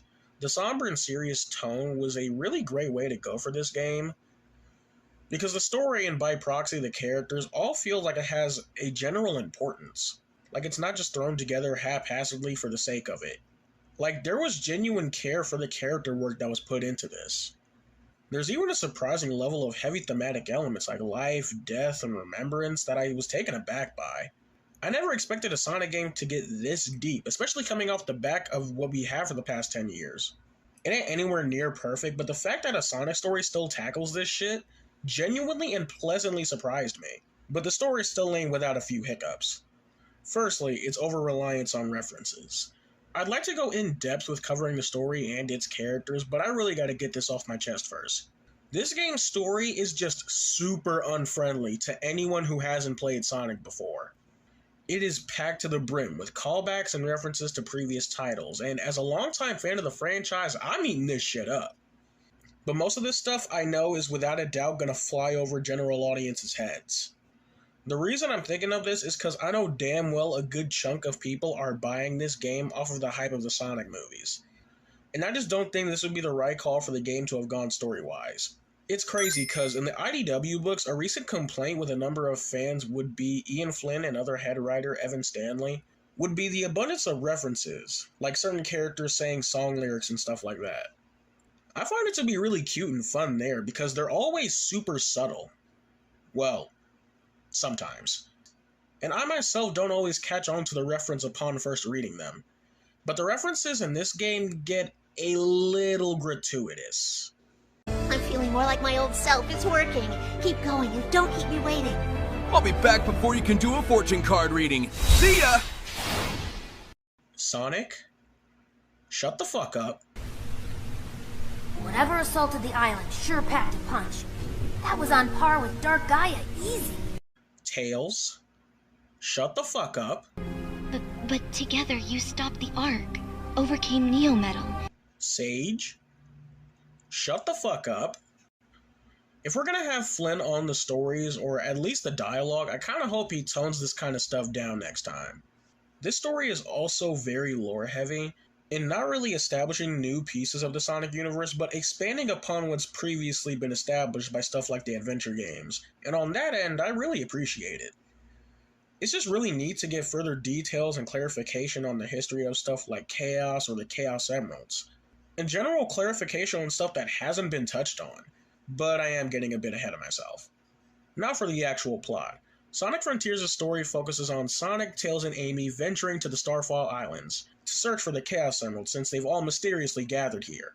They all get separated when flying through a wormhole, and it's up to Sonic to save his friends and escape the Starfall Islands whilst running into seemingly a new enemy, Sage. So the way the plot is generally structured is that Sonic goes through each of the Starfall Islands to save Tails, Amy, and Knuckles, with the first island, Chrono, centering on Amy. As far as characters and character interactions go, I think Amy, along with a certain someone, kinda has the least to do. Sonic and Amy's interactions, for the most part, are less character-focused and are more focused on discussing the mystery of what happened to this land and the ancient civilization that inhabited it. I like Sonic and Amy's dynamic in this game a lot. Amy Rose is a character that, in my opinion, has had a rocky history game-wise in terms of my perception of her. Sometimes I find her annoying, sometimes I thought she was just okay, but generally growing up, I was always indifferent towards her. I really became a fan of her Boom interpretation, and even more so in the IDW comics, where she's more mature and not as hyper-obsessed with Sonic. A problem I have in this game, though, is that while I like that she's toned down and these two can have a consistent dynamic throughout, I'm not a fan of how dull she comes across. I expect Amy to be a bit more bubbly, I should say, and Frontiers Amy just ain't that. And throughout the game, each character on these islands kinda gets to go through their own mini-arc, and while not bad, Amy's is definitely the weakest in my opinion. For context, throughout exploring Chrono, Sonic and Amy try to help this Coco, this game's new little critter added to the Sonic franchise, to find their lost love. In their search, they run into some more Coco who need their help, and once the task is complete, they die. No, like, I'm not exaggerating, they literally die. The rest of the Coco pay no mind, and eventually Sonic and Amy continue on to help their Coco. Until, when randomly roaming around, they are plagued with a vision of the ancient civilization, a la Sonic Adventure, where they witness a cataclysmic event take place before coming to and realizing the Coco found their true love, and they've both sadly passed on. I'll definitely go more in detail with the ancients in due time, but for now I'll stay on track with the main characters. Anyway, Amy witnessing that and being touched by the love those two shared is inspired to travel and share that love with the rest of the world. Whatever the hell that means.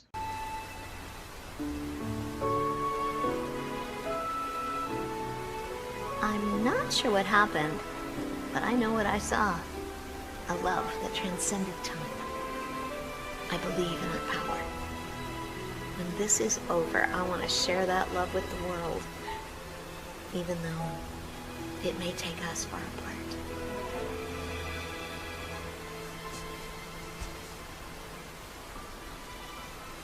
I know you'll do great. I want to hear all about it when you come back.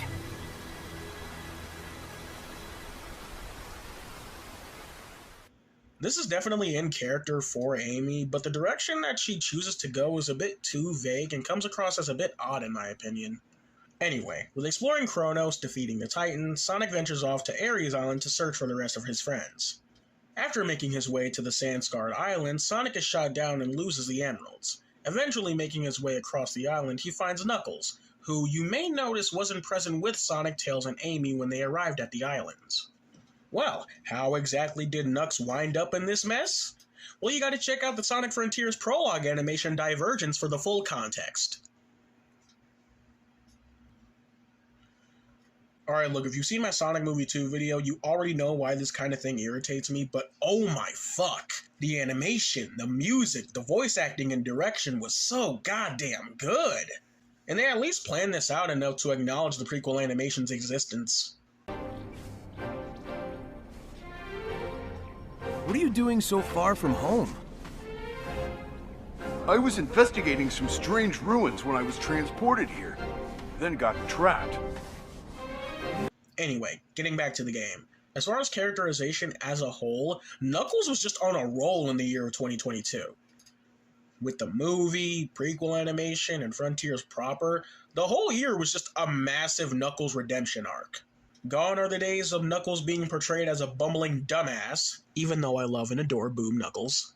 His knowledge of ancient architecture and old civilizations in general isn't utilized that much in other games, and it's really cool to see them in full force here. This game also gives us a great peek behind the curtain on Knuckles' character, specifically in regards to him being the last Echidna alive. This hasn't been a factor in Knuckles' character since Sonic Adventure 1, and seeing him straight up depressed when finding out the roots of his home come back here is fucking heartbreaking. And this scene shared between him and Sonic was one of the best scenes shared with the two in the franchise.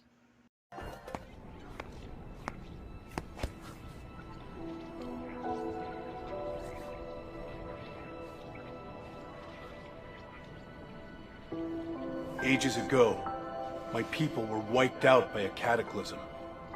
I know the Coco faced something similar. It reminds me I'm the last Echidna, that I'm alone. You may be the last, but you're not alone. You've got us, Knucklehead. I'll admit, I do envy your lifestyle. Freedom to go where you want, when you want. So do it. Get out there and live a little. Maybe I could. But first I need to be back to normal. So hurry up and get me back to normal. Anything to get you away from me.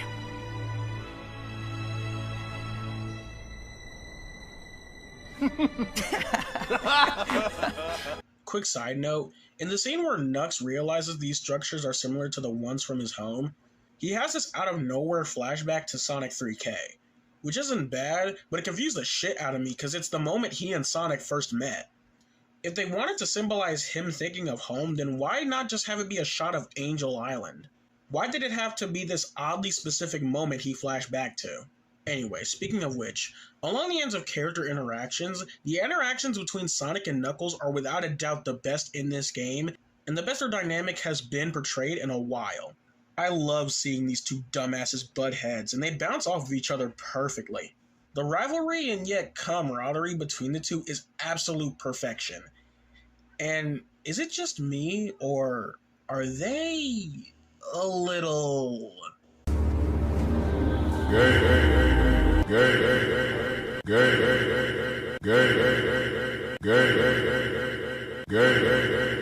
Sounds like a plan.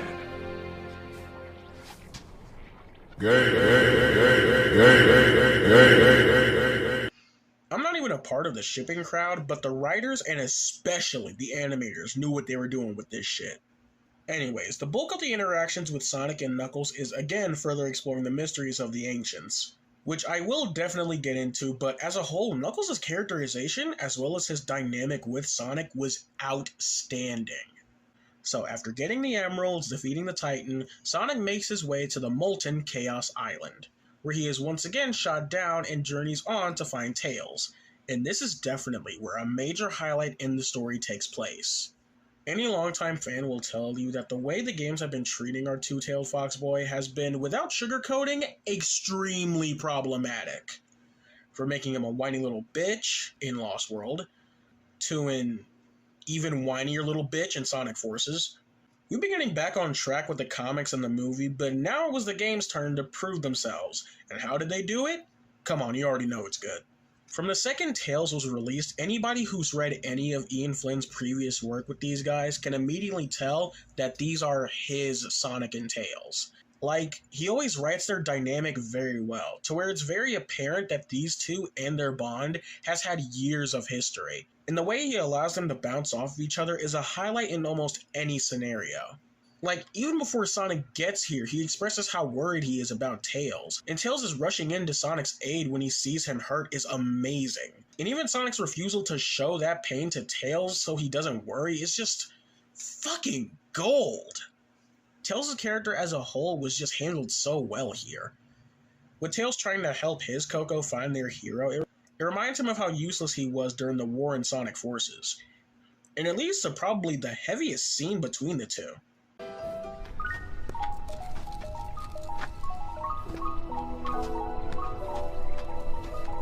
Sonic, am I a burden to you?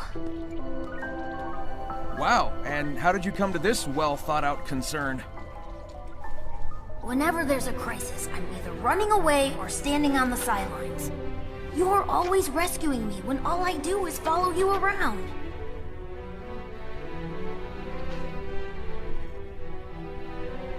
Hey, who was it who stopped Eggman from blowing up Station Square, huh? And who broke me out of prison, or saved me from the Deadly Six's trap? Then I'm wildly inconsistent.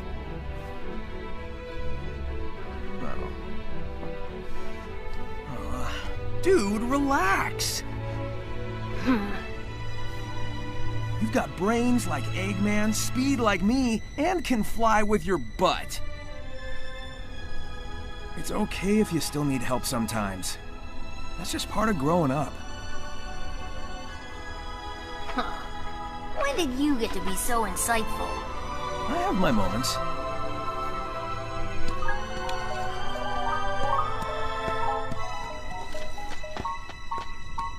They say the bridge is out. I'm sure we can fix that. I'll have a look around.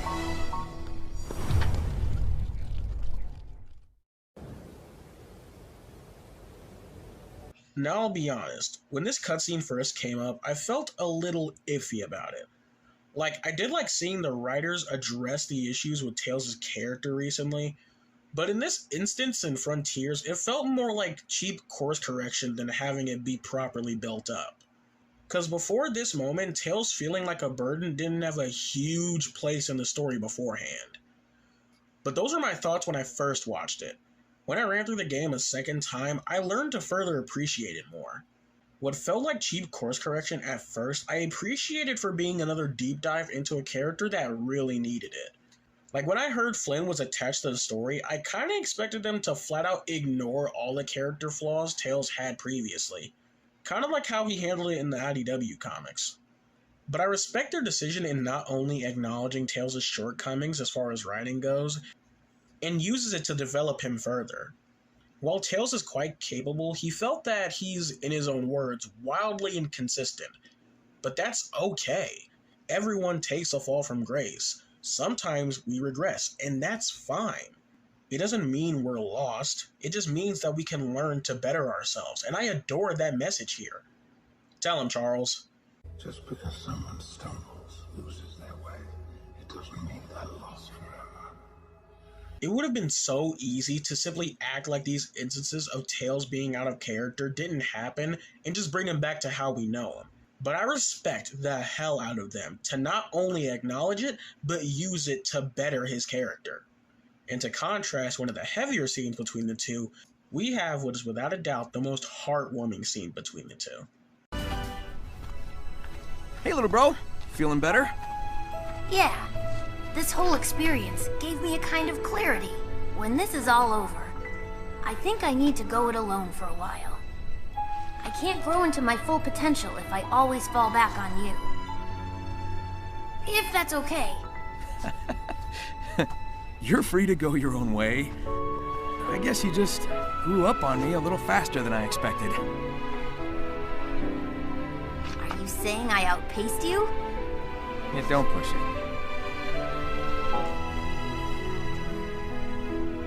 It's gonna take some getting used to, but here's to you reaching new heights, partner.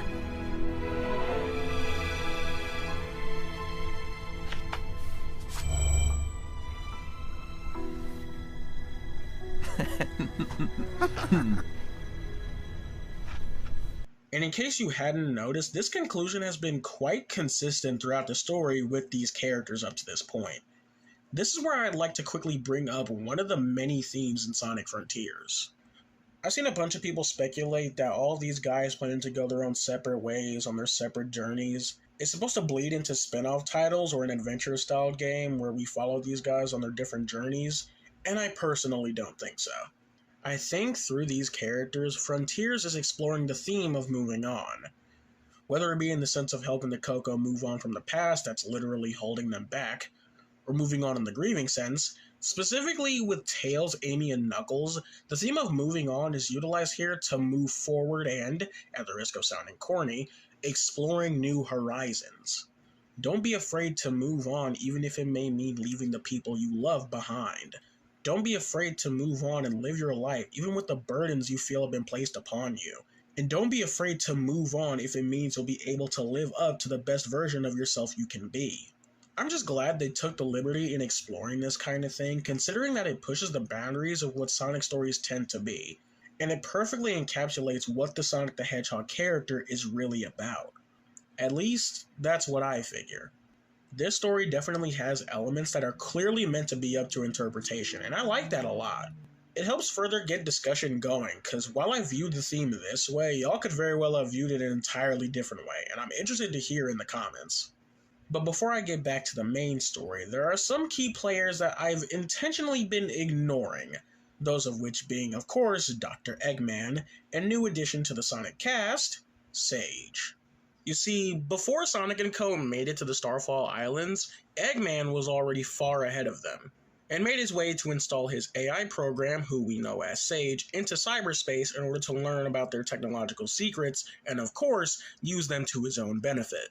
But once Sage was installed and acquired all the ancient secrets, she took some protective measures and sucked Eggman into cyberspace to protect him from something we're not made aware of yet. So we follow them as Sage tries to prevent Sonic from destroying all of the Titans, as well as help Eggman safely free himself from cyberspace. There is quite a bit to unpack with these two, so I'll start things off with Sage. Sage may very well be one of, if not my favorite new addition to the Sonic cast. Her story isn't one that is all that original, but one told extremely well. Her story throughout the game is simply one of an AI slowly learning about human connection, whether it be from witnessing the connection between Sonic and his friends, or it being her growing connection with Dr. Eggman. For me, it's fascinating to have a character that is a strange middle ground between Sonic and Eggman. Throughout the marketing, we were led to believe that she would be a key antagonist throughout the story, and that's not entirely the case. Throughout the game, she's only trying to kill Sonic to stop him from potentially unleashing something that could harm the world, but more importantly to her, Eggman.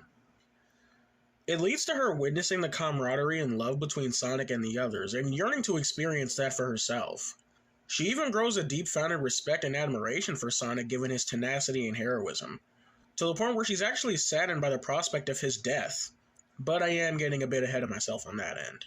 A problem I do have with her is that in regards to her trying to stop Sonic, I feel like that could have been handled a bit better. Because I swear the story could have played out so much more differently and been so much easier if she just fucking told Sonic what the hell is going on. Like, I know the whole can't share data with the enemy thing was supposed to help with that, but not only is that very inconsistent in that she'll periodically clarify her findings to Sonic, but her spouting shit like knowing or not knowing won't make a difference, your fate is sealed, shit like that. Okay, so why the fuck won't you tell me anything if nothing will change? The writers, I think, just wrote themselves into a corner on that end, but that's neither here or there. Her development as well, I think, could have been handled a tad better. I love her story in the game as a whole, but her development takes a very strange turn on Chaos Island. Remember the conversation Sonic and Tails had about Tails leaving out on his own? Well, Sage was listening in on it and becomes so overwhelmed by the two's brotherly bond that she has this flashback montage with this really weird baby music in the background, and she changes color for some reason. Like, first off, one of the cutscenes she flashes back to has to have been misplaced, because it was a cutscene that happened mere minutes ago. And I feel like it would have fit better somewhere closer to the beginning, like Kronos Island, because the placement of it just feels so weird. We go from normal cutscene with her and Eggman, and then cut to this one which shows him randomly outside of his Eggmobile about to be gunned down, and this is just very strange. Second, I don't really understand the symbolism of her changing color. I'm sorry, I'm just very lost on that. And this scene in general was just very weird.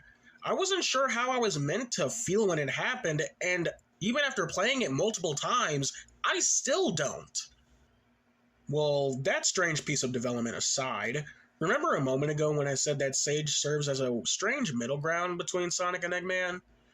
That's because while she has a clear admiration for Sonic, unlike some of his past creations, she is still undoubtedly loyal to Eggman, to the point of building a special connection of their own. But before getting further into that, let's talk about old Eggy real quick. So, Eggman doesn't have that large of a role in the overall story, but from the little he is, he's written and portrayed very well. He's of course the maniacal mad doctor we all know and love, but through his story with Sage, we get a more human element that I feel hasn't been very present since, I feel, Sonic Adventure 2. I generally love when Ian Flynn writes Eggman. He's been very vocal about Eggman being one of his favorite characters to write for, and you can definitely tell.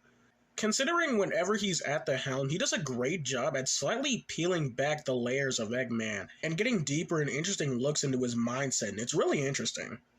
You speak of him with respect as often as you curse him. I do not understand. Oh, I hate that hedgehog.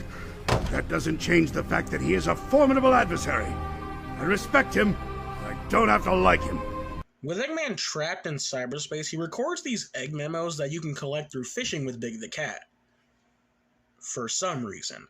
They're filled with his findings and discoveries while in cyberspace, and even have a lot of cool lore as well. He mentions the Babylonians, Black Arms, and shit like that. He gives us the first in-game explanation on the whole Robotnik and Eggman name debacle. He even mentions his cousin Maria. Yes, that Maria. As well as makes other connections that I will discuss later. While in there, he also takes memos on how he views Sage and his growing fondness of her. With her efficient performances, he starts to view her as a daughter of sorts, and while I adore this element definitely could have been handled better.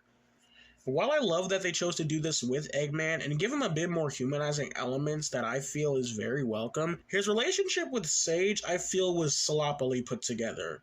The main reasoning being that this plot point in his character is only relegated to the egg memos and does not have a big place within the main story whatsoever. I feel like if we saw actual cutscenes of him growing fond of her and not just standing and talking in the same fucking spot again and again and again and again and actually see the growing connection, it would have felt better. I was actually fortunate enough to get all the egg memos beforehand and already made aware of what they were doing with these two. But to those who didn't, I can imagine being confused as shit by the finale of the game. I've seen some concern that this will lead into Eggman becoming less villainous because of his growing love and attachment for Sage, as well as Sage's admiration for Sonic, and I personally don't think so. I don't think they'd be dumb enough to get rid of what is, in my opinion, one of the greatest fictional villains of all time.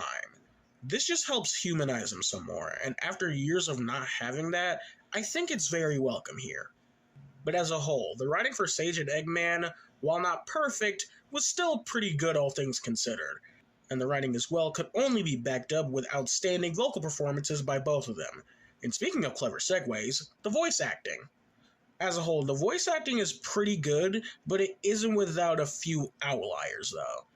The overall voice direction for this game, for me, led to very questionable performance decisions. Not bad, just very odd at points. Like Mike Pollock as Eggman I found to be very good.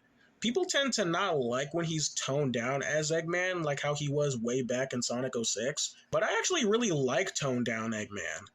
Pollock can give a good air of menace when he's toned down. That's very hard to do with his usual performances, and I think it was utilized extremely well here. Sage's voice actress Ryan Bartley does a really good job. She really nailed the creepy, dry, monotone voice whilst also being able to provide a shit ton of emotion when needed, without deviating too hard from Sage's slightly monotone dialect. Overall, she did an amazing job at just bringing Sage to life. Colleen O'Shaughnessy, as always, does a brilliant job as Tails, and I've just adored being able to hear her as him for the movie and games in the past year alone. She's just perfect for this role at this point, and I can't imagine anyone else doing the voice of Tails. Now for the less than stellar ones. Okay, so Cindy Robinson, pretty much since Sonic Boom, has been my personal favorite voice for Amy. She's the one I always imagine when reading IDW, and she shows a wide range in Sonic Boom. To put it plain and simply, I wouldn't love the Amy Rose character as much as I do now without Cindy Robinson. That said, her performances in the games have been kinda all over the place in my opinion. When she was first brought on in Sonic Generations, she started doing this really weird Minnie Mouse impression, and only got better going from Lost World to Forces. But here in Frontier, she's a little too toned down for my liking. Like I said before, I expect Amy to sound more bubbly, and I guess this game's direction didn't really call for that. Which isn't bad, but it restricts me from saying that this would be a really good performance for Amy. Not even saying it's bad, because lines like these...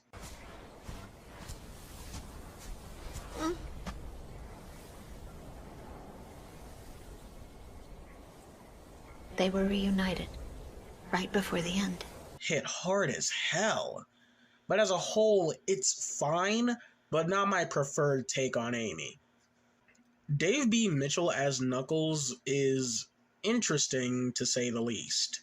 Like, in Team Sonic Racing, I thought his Knuckles voice was a little derpy, I guess. I don't know, he just sounded very off. But when I watched the Knuckles prologue animation, I was more on board. He kind of gave that mellow, chill vibe, slightly indicative of Scott Dreyer of the adventure games, and I was really looking forward to hearing him in the full game. When I tell you the whiplash I got from going from this... Angel Island, my home. I am its guardian. I watch over the Master Emerald and every living thing here. To this? Some rescue. I'm still half ghost. I shit you not. When I first heard that line, for a split second, I didn't even know that was Knuckles speaking. Needless to say that I found his voice to be alright. Compared to the prologue, which I think recording-wise he worked on after he did these lines for the main game, I much prefer the approach there than here. In this, he sounds like he's trying just a tad too hard to sound like the previous voice actor, Travis Willingham, and it kind of comes off as unnatural in a few places. Not bad, just okay. Then there's Sonic. You tracked the Chaos Emeralds here, right? Let's find out what drew them here. Key, huh? Sure beats being called a rodent. Are you saying I can rescue my friends? If that's how you want to spin it, Dr. Ego. Okay, I'm not taking that thing down the traditional way. I'm gonna need the Chaos Emeralds. And maybe a little bit of luck. Careful? Where's the fun in that? I don't like it. Look, my opinion on Roger Craig Smith as Sonic is complicated, to say the least. I've never hated him as Sonic like others do, because I literally grew up with his Sonic voice, but I always knew he just never fit Sonic the Hedgehog. This isn't knocking him as a voice actor, because I adore Roger Craig Smith as a voice actor. From the characters he played on Regular Show, whenever he was Chris Redfield, whenever he took over as Baron Draxum on Rise of the TMNT. And I loved his Captain America, and especially his Batman voice. Sonic the Hedgehog is the one character he just doesn't fit. His best performance is undoubtedly in Boom, where the tone and writing for the character perfectly fit his performance.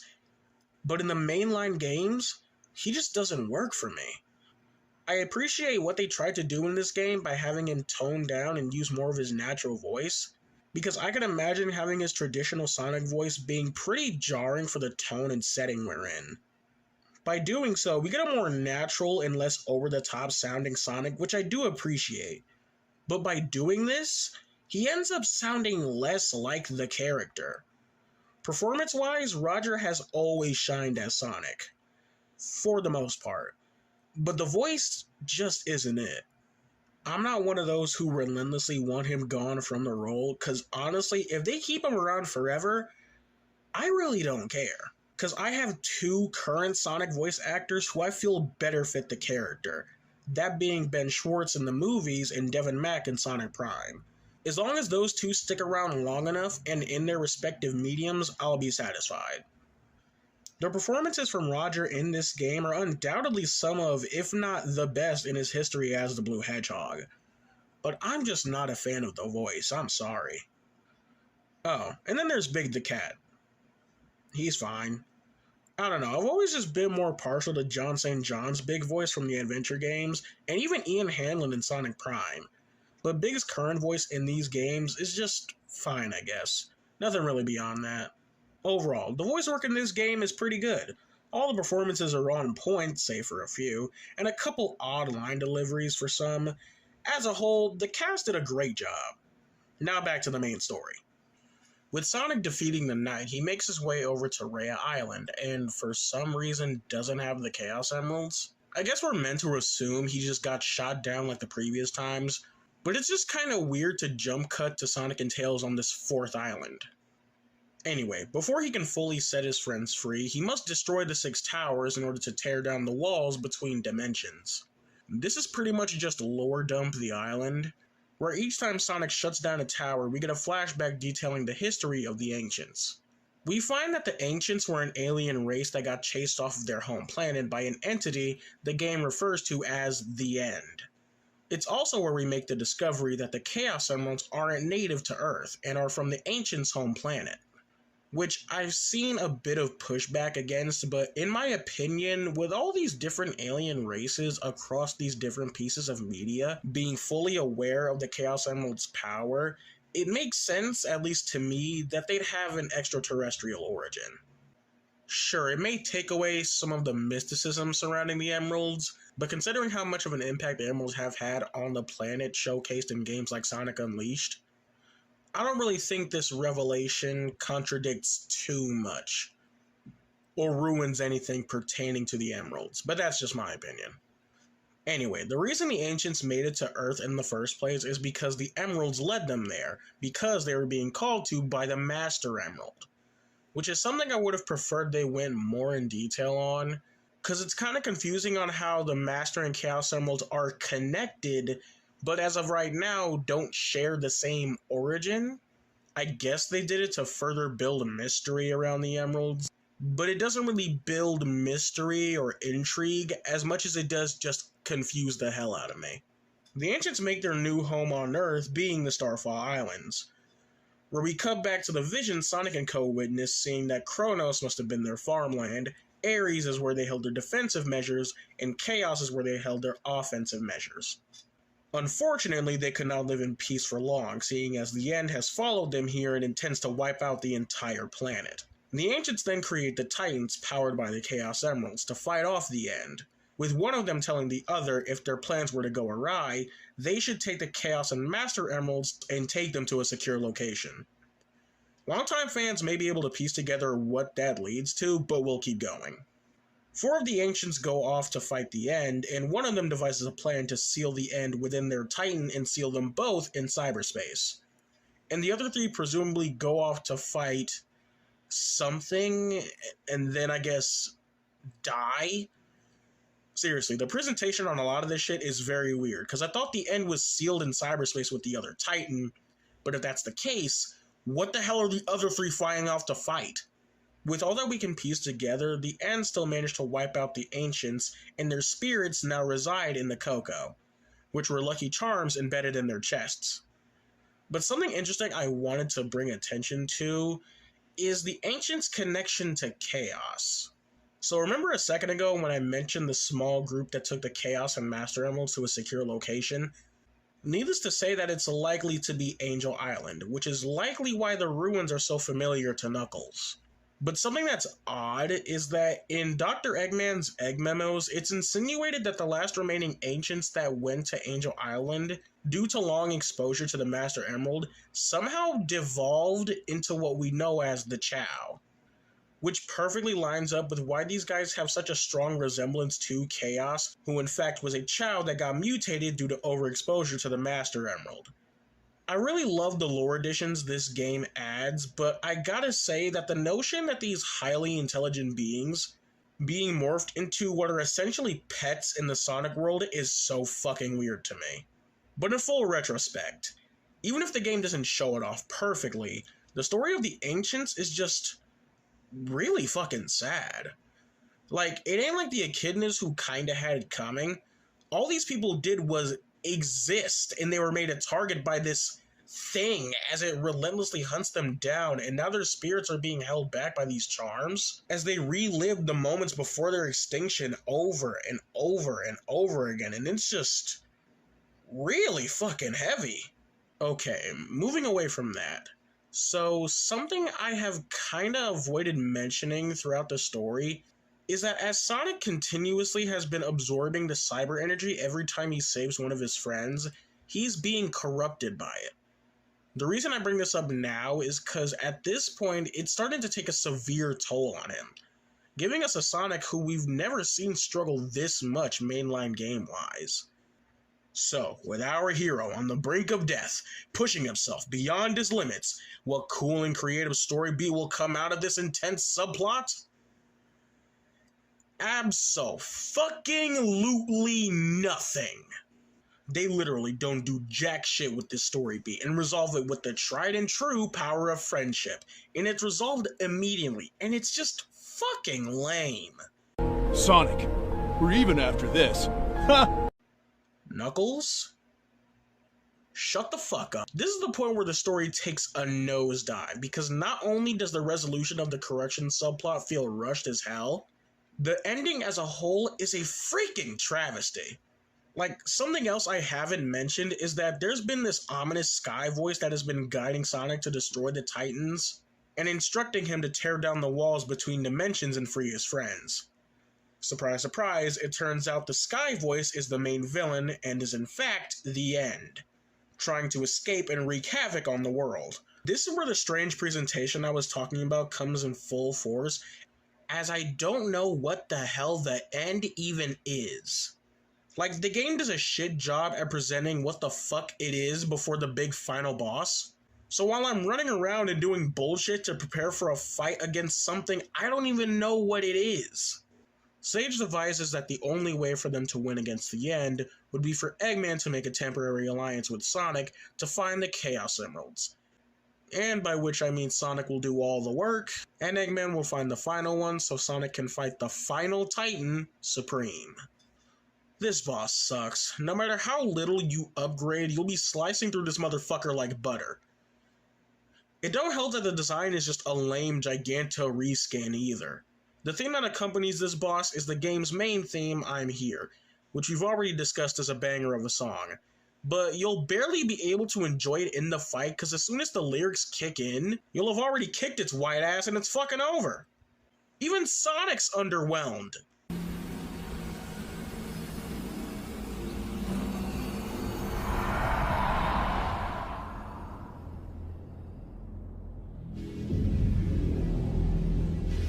Is that it? You see, the End was controlling the Supreme Titan. As Sonic defeats it, the End retreats into outer space to achieve its true form. Sage, saddened at the prospect of leaving her father behind, reluctantly opts to take control of the Supreme Titan to help Sonic deal with the End once and for all. Side note, I really gotta commemorate the voice acting in this game again. You can just hear how heartbroken Eggman is at Sage's request. All we did was chase it out of its shell. It's retreating into space to regain its true form. Even Supersonic won't be able to stop it. I know what I must do. I must leave you. I understand. Go. Fulfill your function.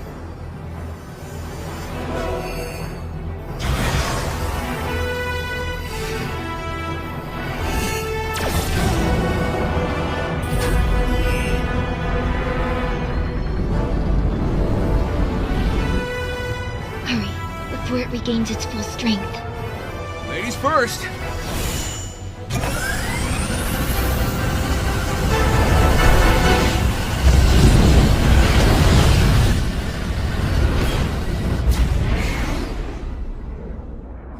careful, dear daughter. Mike Pollock is so damn good in this game. Anyway, Sonic and Sage race off and we get this really weird piece of dialogue from Sonic. He took your home world. He took your lives. Are you going to let him do it all over again? I need your help. We can end this. Please. Sonic, who are you talking to? Last I checked, it was the glitch bitch controlling the Titan, not anyone else. Regardless, we are then met face to face with the End. And I still don't know what the fuck this thing is. Seriously, is it some type of god? Is it a sentient moon or a planet? What the fuck am I fighting here?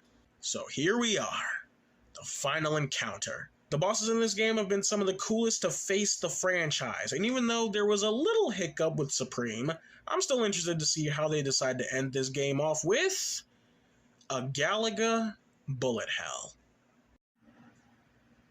A Galaga bullet hell. What in the actual ass am I witnessing right now? Look, I wouldn't even say this boss is bad. Well, except for the part where the motherfucker straight up doesn't take any damage for some bullshit reason. But other than that, in a vacuum, this is pretty damn fun. But coming off the back of the absolute badass showcase that were the previous battles, to a fucking moon with a pea shooter is a pretty big letdown. The End is also talking a lot of shit with a monologue, and it ain't really bad, but you can barely hear them because of the fucking music blaring in the background. In fact, let's briefly talk about the End. So, the Sonic series has a very big repertoire when it comes to big villains. Mephiles, Neo-Metal, Chaos, etc. So, with that said, how does the End measure up against some of the franchise's most iconic antagonists? The End is such a non-character, it's not even funny. Like, it literally has no place in the story up until the reveal. And considering the game fails to explain what it even is beyond disappointing. Like, the game's director, Morio Kishimoto, has come out to say that the End is supposed to reflect this death or a Grim Reaper kind of figure. That takes a different form depending on who's looking at it, meant to reflect what they perceive as death itself. That sounds cool as hell, but I'm willing to bet my left ass cheek that you wouldn't have known that shit unless I didn't just tell you. If that was the intent from the very beginning, then unfortunately they failed in delivering that message to us. What's crazy is that the End is literally the catalyst to the whole story. It's the reason Sonic is doing all the shit that he's doing. So why not, I don't know, give the End and Sonic some dialogue?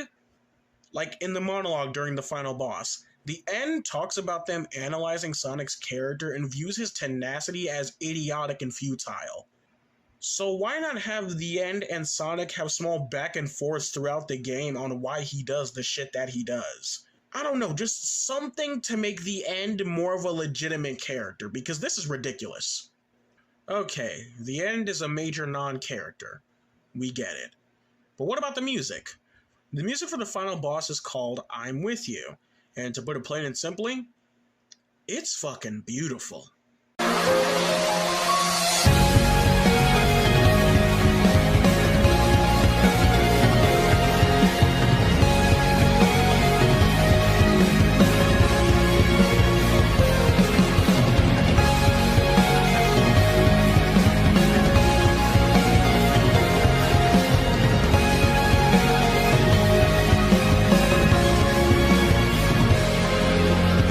Something worth mentioning is that this boss is exclusive to the hard mode, and your reward for completing it is the song One Ray Dream playing through the credits. And yeah, it's pretty satisfying.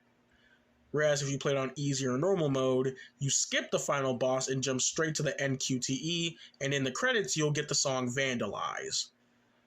So, as the final attack, Sage throws Sonic through the End, and in a last-ditch effort, the End tries to do something. Again, it isn't made very clear. but Sage begrudgingly does the sacrifice play, saving the Earth and her father.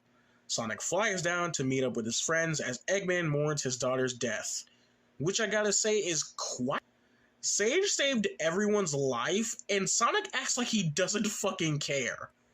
He doesn't even mention her and leaves Eggman all depressed and shit. What the hell, Sonic? Please, look after Father. Sage? I don't think Sonic heard you. I think he's gonna continue to kick Eggman's ass. So, with this entire ordeal resolved, Sonic and his friends set out for their journeys, alongside casually confirming Styx' canon to the mainline game universe.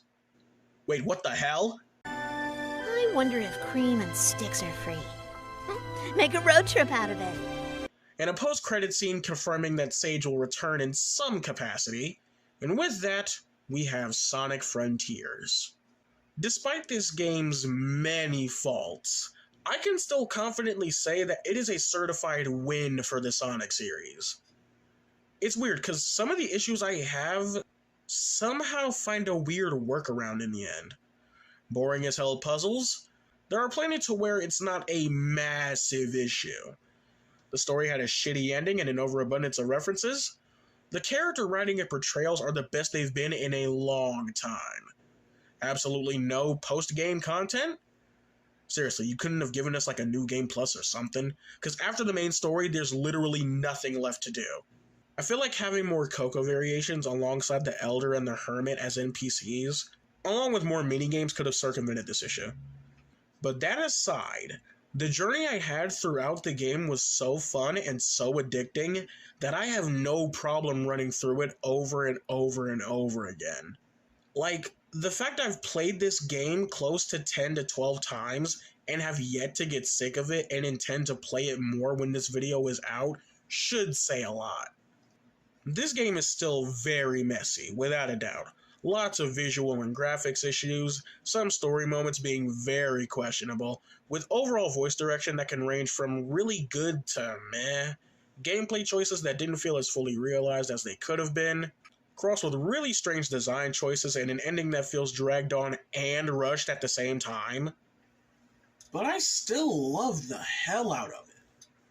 This game still managed to pull it off, despite being rough around the edges. The story, while lacking in some areas, offers a ton for longtime fans by giving us compelling and heartwarming moments with these characters that for over a decade have been mishandled, and even going as far as to give a lot more depth with some that is a very warm welcome in my book. It does a phenomenal job at reminding me of why I love each and every one of these guys. Graphically, the game is amazing, and the soundtrack is some of the best the franchise has to offer. The amount of freedom in which the player has to approach this game, for the most part, is not only something I admire, but respect the hell out of. The highs in this game are very high, while the lows primarily stem from aspects not being fully realized. While not a masterpiece by any stretch, you could tell there was nothing but immense effort and passion behind this title. And while execution could have been better, this is still, without a doubt, a worthwhile title for the Sonic series, and has for the first time in a long time left me hopeful for the Blue Hedgehog's future. Okay, I think that's all I had to say. So, if you agree or disagree with anything I said in this video, let me know right down there in the comments below. Also be sure to like and subscribe. This is Darren of GNB Productions, and take care.